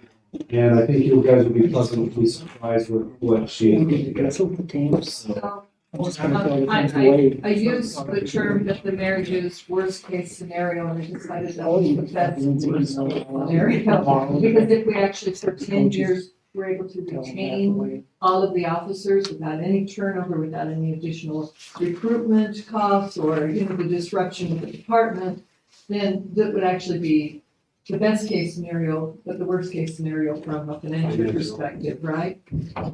And so basically, looking at it from a 10-year, surprisingly, we found we broke about even at the end of the 10-year period of time, but what his pay scale would do would be put it top heavy on the first few years to bring them up to scale, and then it would be a slower pace where if we were to keep at the pace that we're doing now with the increases, the way they're doing them, we'd actually at the end of 10 years almost be sixes on what their pay scale would be, but it would be a much slower increase, and again, we have the potential of losing them because, they get a little, they're feeling like they're not up to scale. And also by putting it top heavy in the first few years, if a lot of the other departments have 20-year plans, they max out a little faster in our plan and would not probably be as inclined to go to another department because they're probably to take a pay cut. And then it would take them longer to get back up. You're saying this in So basically what we've done, the idea of this plan is we compressed it down to 9 years instead of 20.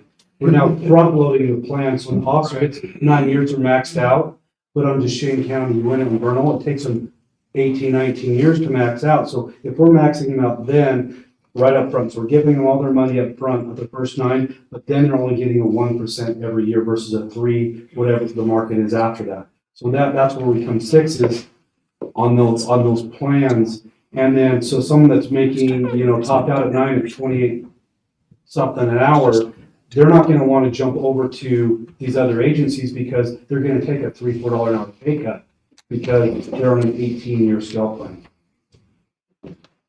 So again, basically what we did is we went in and we looked at if we brought everybody up to the pay scale that's got is put together. We put the increases in there, this year we know we've got a 5.4% increase for medical. We just use that going forward. And so we just figured what our cost would be year on year. So basically what will happen is once they have maxed out on the scale, it's a 1% per year increase. They won't be getting the 2 or whatever percent the rest of the staff would be eligible for. They would just get an automatic 1%. And that's how we. I wouldn't say automatic. So the only thing they're going to get is the performance evaluations. So they're still eligible for that, and that's whatever. So if it's a 0.5% that year, or if it's a 1%, it's whatever the council deems is appropriate. So we want to still allow them to get the performance evaluations, and so it'll be a 0.5% or 1%. It's whatever the council wants to do in regards to performance evaluation. So they'll be eligible for the performance evaluations side of this on the police side, and that is it, not market adjustments. The performance evaluation yields a raise, not an annual bonus. Right? That is correct. So for the rest of their employment, Yes. That performance evaluation basically Yes, that's exactly. actually much better than a bonus, honestly. Yes. Mm-hmm. Well, this would help their retirement too, Mhm. front loading, because the retirement would have money to grow Mhm. for a longer period of time, because they get more money in retirement early to grow versus waiting till the end when, you're trying to Yeah, put as this- much as you can. Yeah, this is a very good plan, and strategically to keep people and do those types of things, this works very well for what we're trying to do. Did you get to see this before, Alan? I saw some of it, I didn't get I to see the still get very last actually of about it. the 10 years. Yeah, so Unfortunately, it's very, I don't know if. we actually haven't even told the officers kind of what scales we're using and stuff like that too. We're kind of teasing them a little bit today, but, yeah, so I think this would be, and honestly, we were able to put this within the budget. So, this year. Well, I know you had concern, because I think you said somebody went to Duchesne County or something, or Duchesne County just changed theirs. And So, yes, yeah, so Duchesne is now trying to compete with us Vernal and City and Naples already did pay increases in our role. 4% per vernal. Yeah. Duchesne County's offering their officers across the board $2, supervisors will get $3. So this will be very competitive. Even if we're 6s with those other agencies, is what we're trying to do. Our benefits, we actually had this discussion today with some of those guys that were over in the PD today that work for other agencies, David said, if we can match what we're making now and come across, we'll come because of the benefits, because our benefits are so much better than everybody else's. As long as we're at least sixes with them and keep our benefits the way they are, people will come because of that. Our HSA contributions that we give are very generous, and the council's done a good job with that. Our medical benefits are really, really good. The reality of it is that we're on the same paying scale with everybody else and are competitive. Our benefits bring those qualified people that we're looking And for. you've already budgeted it in, so, I mean. Yep. So it works. So it's in there, we've got it. Rhonda has done a great job, and we've moved a lot of, resources around. To be able to do this, some of the funding, we pulled $22,000 back in contracts that Public Works and Parks and Recs are pulling the weight on. So they're pulling those weight instead of doing that. Another savings we pulled to help do this is we got rid of the manager position that was budgeted this year. It's gone. Kirby's crew is taking that over. They're trained on all the fuel and all that stuff. Okay. It's gonna happen. So, but anyway, that's where we're getting the money from to do these. Yeah. But anyway, that's where we're pulling the funds to make. You want to go home? You were barely just getting wound up. So I thought, Are we on No, you're page good. 5? Is that where we're at? yeah. Sorry, I do have a passion for law enforcement. I will admit that. So. Change my time. Page 5. Okay, so, fire, police, animal control all have slight increase in year on year. Animal control was one that I'm still trying to get my head wrapped around what we've got going in there, but we're trying to streamline this a little bit so that vet bills are all in one place. It's a little bit easier for us to. I noticed that. Going 2,200 to 12,000, 14 that much. Yeah. That's work. So, and I talked with Alan about this, and so we've got that all under professional and technical for going forward. And I do believe that we're going to talk about, renegotiating some vet services possibly going forward. But based on what we know today, this is where we got to vet. So that's the public safety proposal. Yes. In fire, does it feel like, I think we got lines shifted up. If you go from the 1,400% down, it looks like all them lines need to be shifted down where they match up. Well, actually above that, do the 98%. Does that make sense? Oh, I see what you're talking about. 12,000 should be where the 25 is. Like 1, 2, Yeah. 3, 4, 5 lines need to come down to match. So your bottom line is gonna match, but, or be what, you're right. Forgive me. I know, I was quit. 1,400%, that looks. What is it, like, what are you doing? You asked for it. That might be your percentages off where you're looking at. This is just, salaries, this doesn't account for the stuff they want that they all talked about, right? Yeah, so So you'll get to that? we'll get to that at capital project. Perfect. So yeah, we'll talk about that and how we're paying it. I'll stop, just go ahead. I just want to know why, Ryan, you're in the water department, not a rocket scientist. What is he saying? Because then you're really smart. Why are you just stick to the point? Page 6. Never mind. Focus. Okay. Highway and public improvement. You're gonna see that there's quite a bit of decrease in these. I went over these with Kirby. There were just some of these that maintaining streets went down 60,000, and I asked Kirby if that was feasible, if that looked right, and he agreed with that. I don't know if you had anything more you wanted to. Okay, and the Chamber Main Street trimming, we talked about that today. He thought 12,000 was sufficient for the flowers in the street beautification. And so normally there aren't as many questions when we want to decrease the budget, but We've got Parks and Recreation, it's pretty flat year on year for parks. Recreation, 11% increase, it's not huge dollars. Golf, we've got a decrease year over year.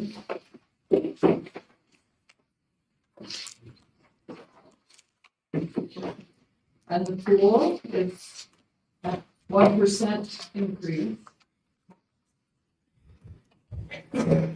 Bless you. No more sneezes, it gets us off course.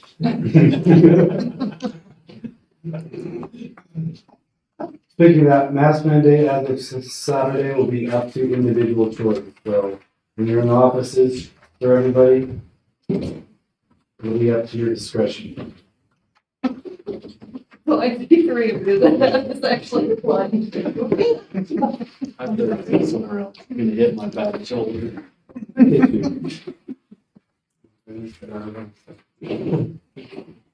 Sling. Wearing your sling, they wouldn't hit it. Am I moving too fast? No. Cemetery, a little bit of a decrease there. There was some salary wages, and again, I do not know what that is, but there was a decrease there. I think it was just shifting of people around. Cemetery to Yeah. public works. Yeah.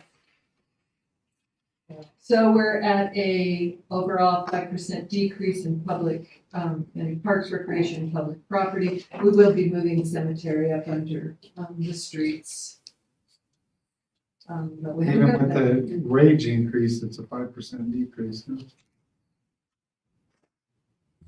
Good. Yeah, we're combining a lot of resources. You know, Parks and Rec got an extra person, and then the rest of the cemetery crew went underneath Kirby. So that kind of helped out across the board. When we have slower times, we can utilize them to their maximum potentials.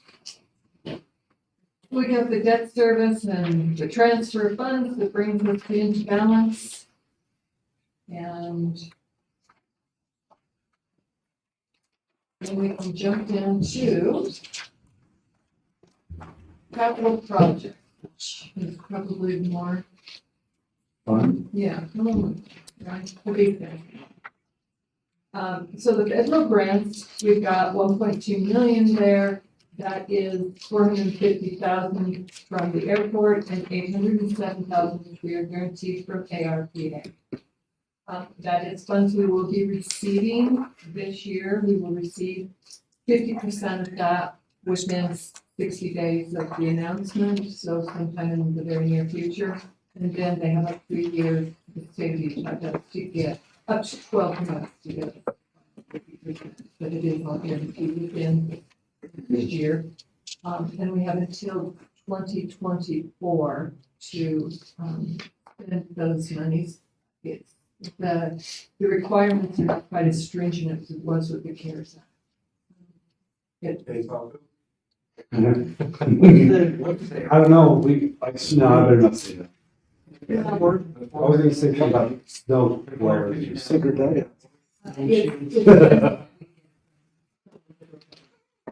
It's this recent Biden money. Yeah.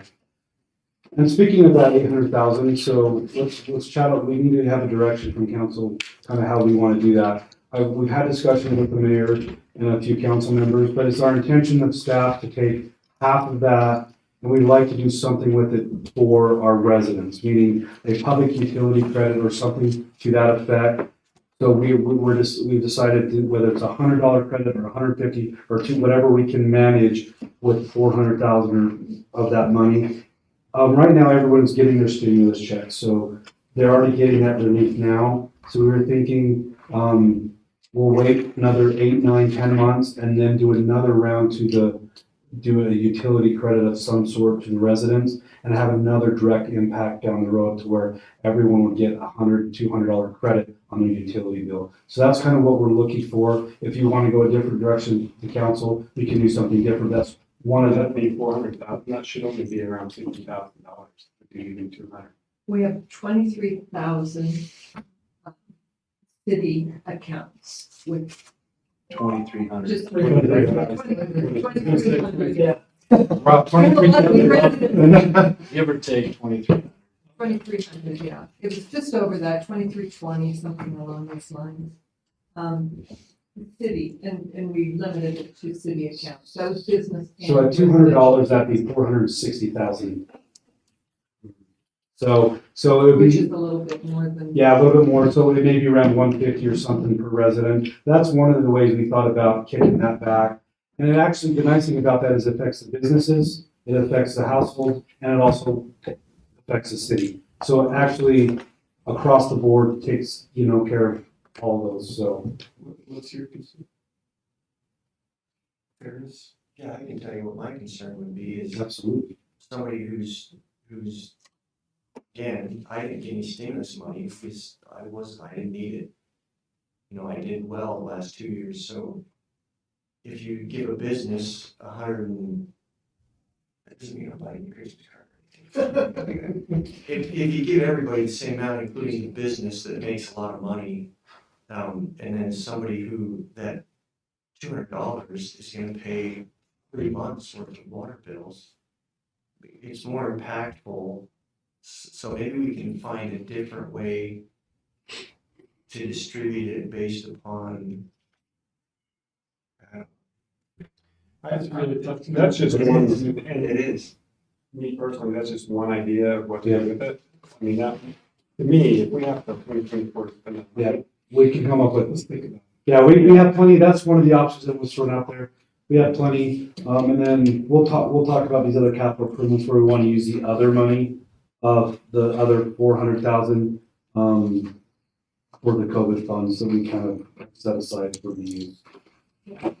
There is half of those funds are accounted for here within its capital budget. But again, December 31st, 2024 is when we have to have these spent or refund them.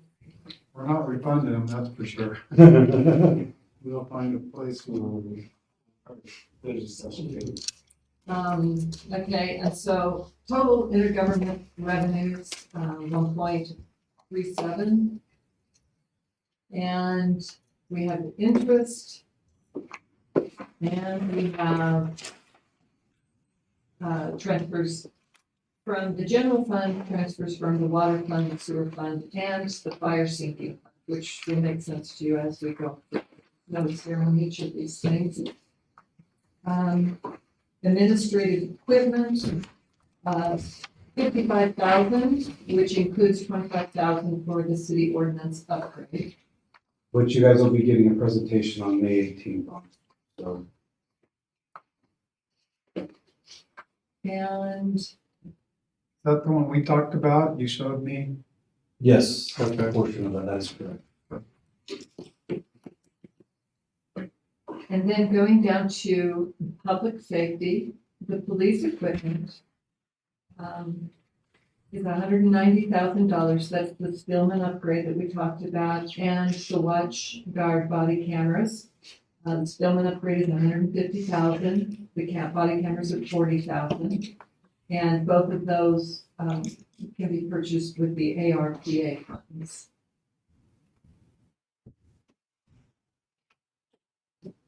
And then I see there's a error on the next line. It's 65,000 for the animal shelter HVAC, and next to that is the variance year on year, and I do not know where that 52,000 came from, so just scratch that, it should be 65. And again, those qualify for the ARPA funds to do that HVA in the animal shelter. And then the fire equipment, we have 400,000, that's turnout gear.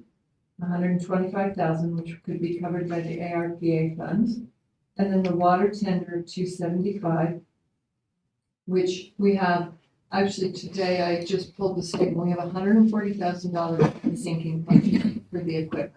We were estimating using 100 of that, of those funds, and the water fund would kick in 50,000. And then we thought to use the sale of the vehicles that we will be replacing with the lease vehicle, because we will have the residual. We're bringing in estimated about 210,000. So we could take 125 of that, we can have a new water tender, and it would be free. That's the big yellow truck. So Big yellow it looks to me like we purchase all of those things from the ARP funds, 390,000 That's, of the 807, yes. which is really only this happened anyway. Yeah.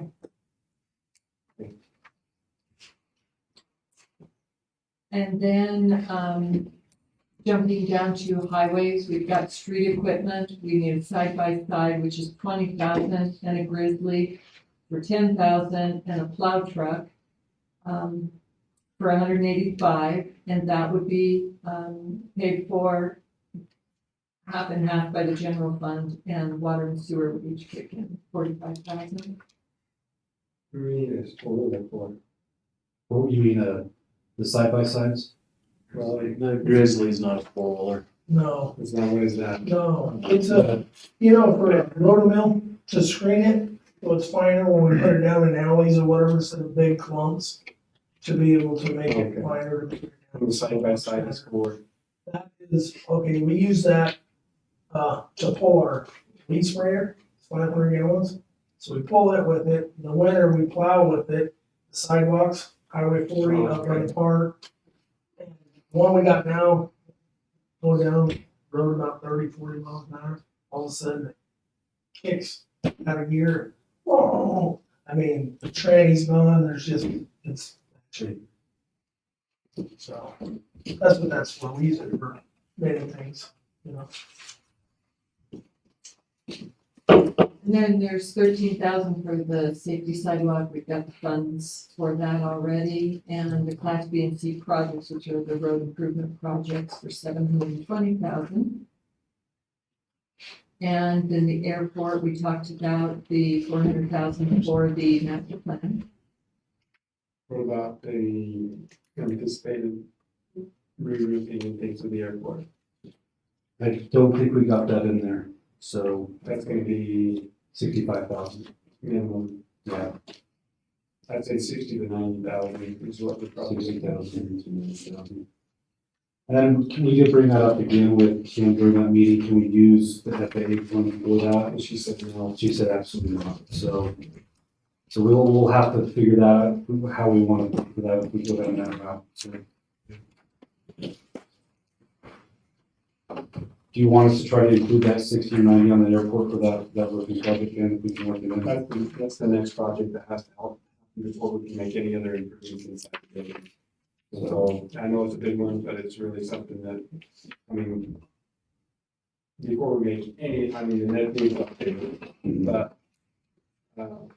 that really has to happen. I would agree with that. I mean, we can, we're trying to stay cost neutral on the budget, so if we want to go over a little bit for that this year, I'm more than happy to add that in as capital projects, if that's something we're willing to go over to get that. I think we get 30,000 a year already, so. Let's see where we're at. Is that something that it's a need, but we'll see if there's other needs. We had the 30,000 from the last year. Did we ever use that? For the door, didn't we? Yeah. Yeah. Door. Yeah, and we got another $13,000 grant too, so we had two grants in combination that actually helped pay for the door down there in totality, so 30,000 using, I think it was like another 8 or 9,000, the 13 grant that we got, went all for the door.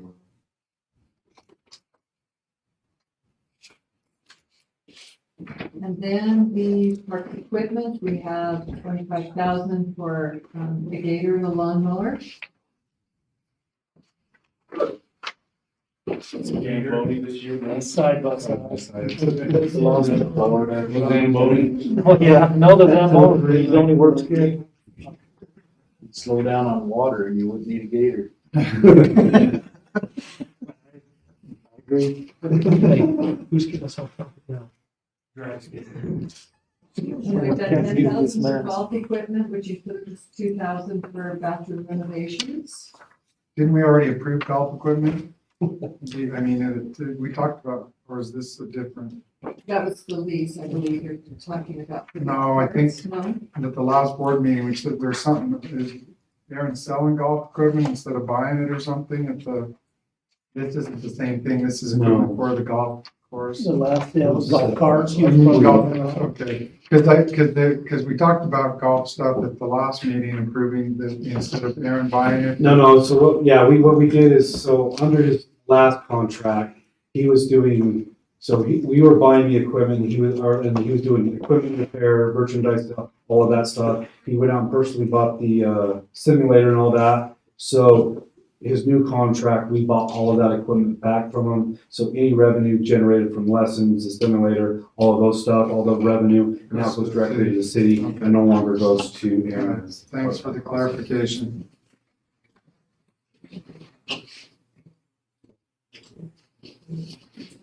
And then the last capital projects I have on here are the pivot automation, and that's 23,000, and the water improvements, that Ryan talked about, the SCADA upgrade and the well number 3 variable frequency. And they are 20,000 and 17,000.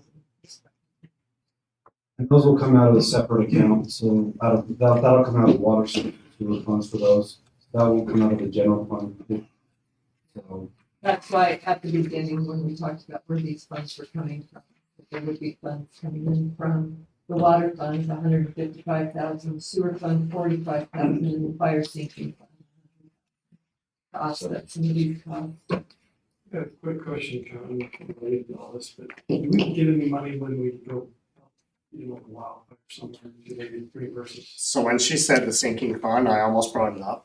Most of the money that is in that sinking fund, if we're on a state or federal fire, then the truck and the firefighter are paid a per hour rate. And when we get that check back from the feds, the firefighter gets their rate and the rest of it goes into that sinking fund to help us towards that. Yeah, so we just put 22,000 in Right, from the East Fork fire last year. Okay. Thanks. and those are the funds that we're looking to put towards the water tender. So.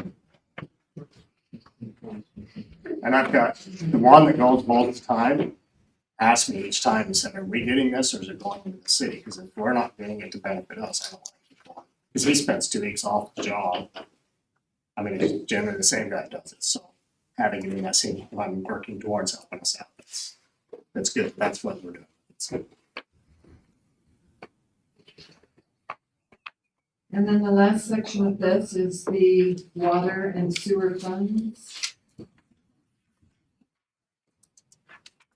100% increase in revenue expected year on year.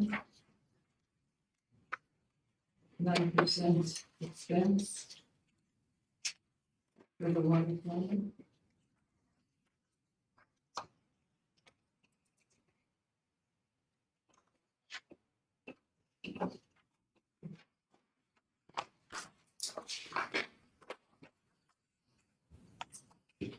On page 15, the sewer fund, this is what caught my eye, why there was such a decrease on the sewer miscellaneous. What I found was that, when this was budgeted last year, there was 73,000 from the Axia recycled water in 2019, which we have not seen anything this year. And I do not know what the Axia recycled water payment was for. They're buying water out of the sewer. Yes. That was your next. It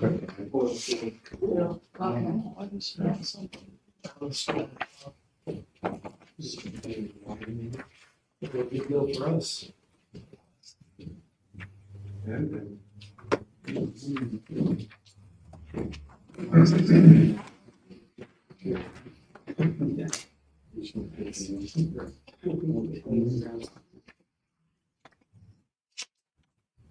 Rhonda, on page 14. We can't go back. You're going back to training. Well, you'll be happy on this.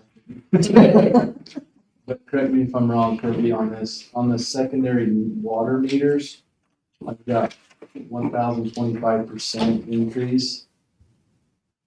I don't know if we need to go that. I don't know if that's a typo or if there was a reason why we went up so high. The secondary water meters, On 14, 453, Ken? yes. Am I the only one that uses that? I think it is, Kirby, right? Yeah, it's, yeah, It's the ones that we replace every year. yeah. I think we could drop that to just 5,000. Yep. I agree. Is everybody okay if I take 40,000 away? Sounds like a new hangar route to me. You want to take it from the water fund? I'll have a special You've hearing been pretty for that one. generous donating already this year too. Well, someone's got to. Just kidding. He's Moving on. Don't have nothing to It just looked out of place. Not the 1,400% on the travel and training, on the, I did see that. I don't. or the 1,067% on equipment and maintenance.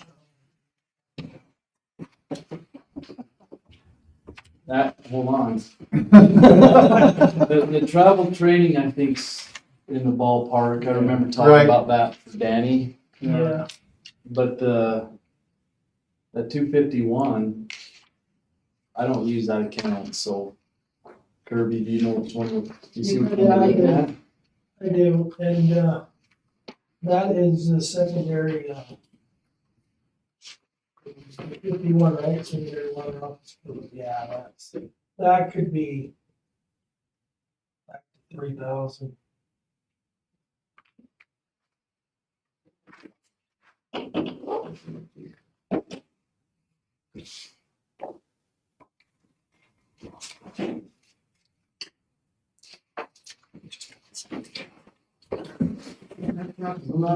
Now Kirby wants to have a dump truck. That's what he's doing. This is why we do this, to get rid of all this stuff.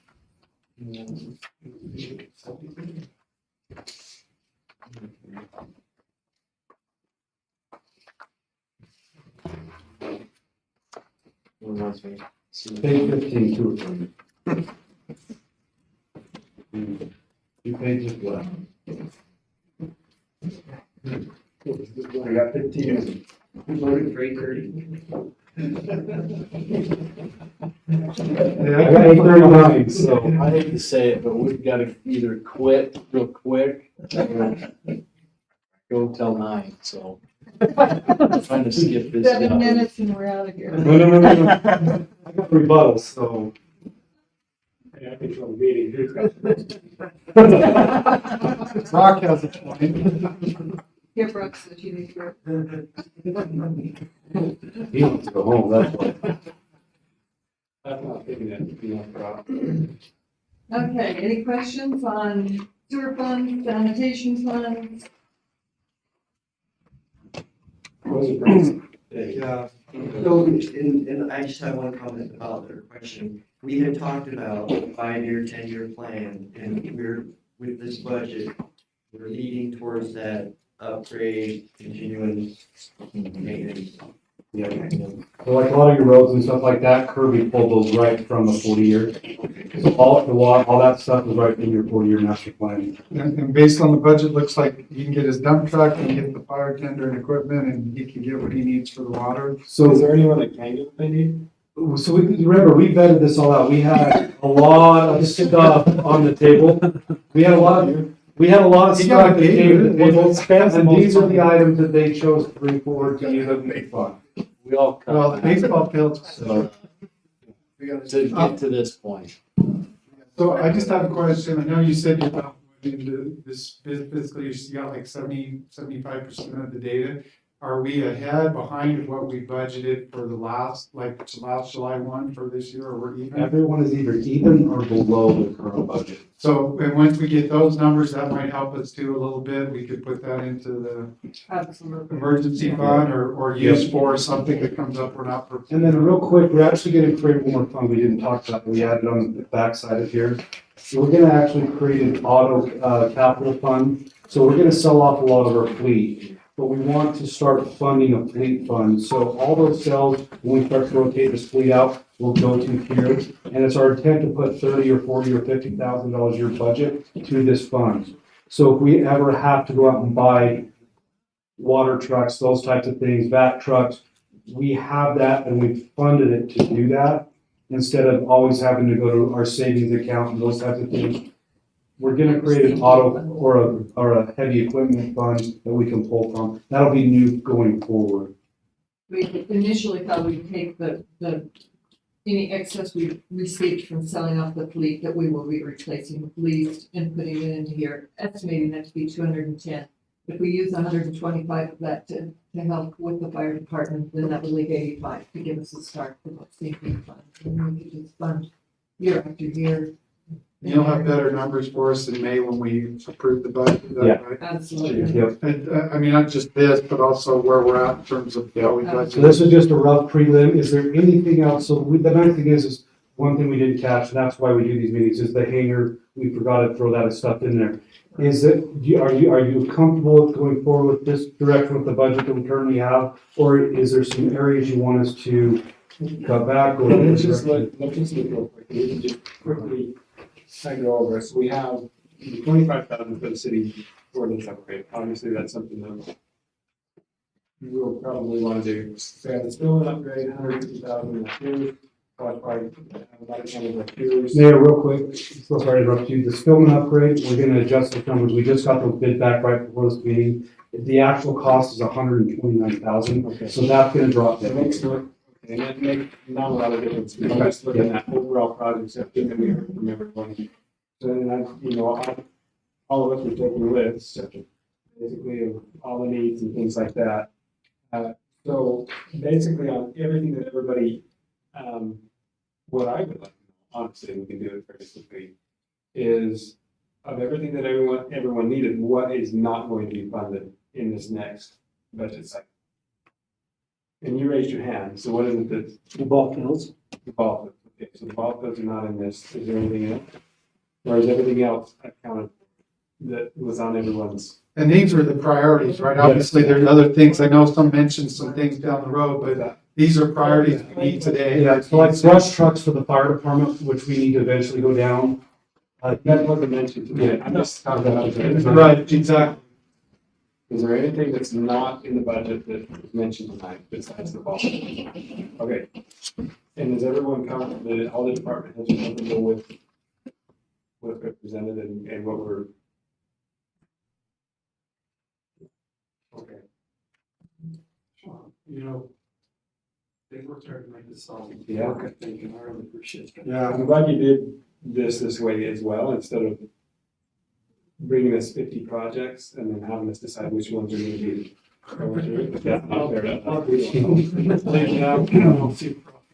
Guess I'm throwing these away. And this is our first year doing this. You know, this year, I think we'll slowly Make a bunch of see confetti and we'll dump it in their this bins. process get smoother and better and. Looking over the budget and everything, and I know you're still trying to get up to speed on some of those things, but how do you feel with the city's at financially, with what we have planned for next year and everything else? What's your comfort level? I would have to say that I was pleasantly surprised at where the city sits. You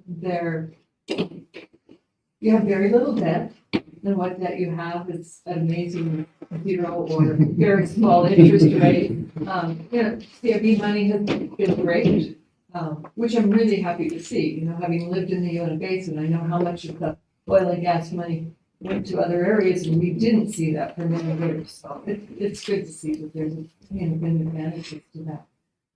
Overall, I will tell you, these guys do.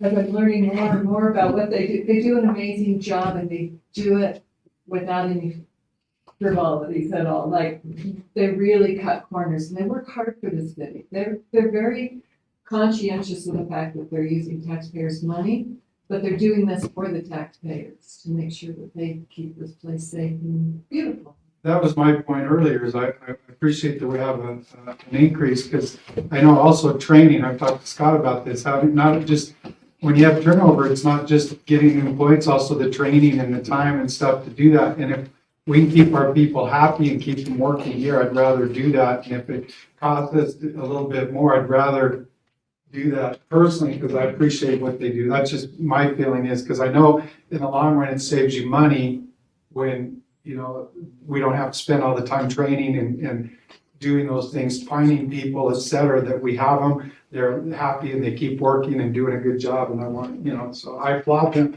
but that's always my feeling personally. So everything and everything that, all the capital projects that are budgeted, we have the money, it's available, ready. And Other than the baseball field, we got to work on that. So we have $400,000 plus the $375. That's the council decision. If we use ARPA. No, so that's, most of our capital projects is, APRA, opera. yeah, most of our capital projects is able to the XP funds. That's great. I mean, if we have it, let's use it because we don't want to lose it, and I'm all for it. And we did include in there the intern for next year. I meant to ask that. So that is included in that budget. And that's not an expense, I knew that wasn't an expensive thing anyway, the intern, but that's a good one. So Can we do it for both? it's for the full year. Perfect. So yeah, we budgeted an intern for 6 months and 6 months. And I would like to expand that program eventually, do maybe 2 or 3 interns a year, if we can eventually expand, because it's very cheap labor. We get a lot of work product out of that from the state.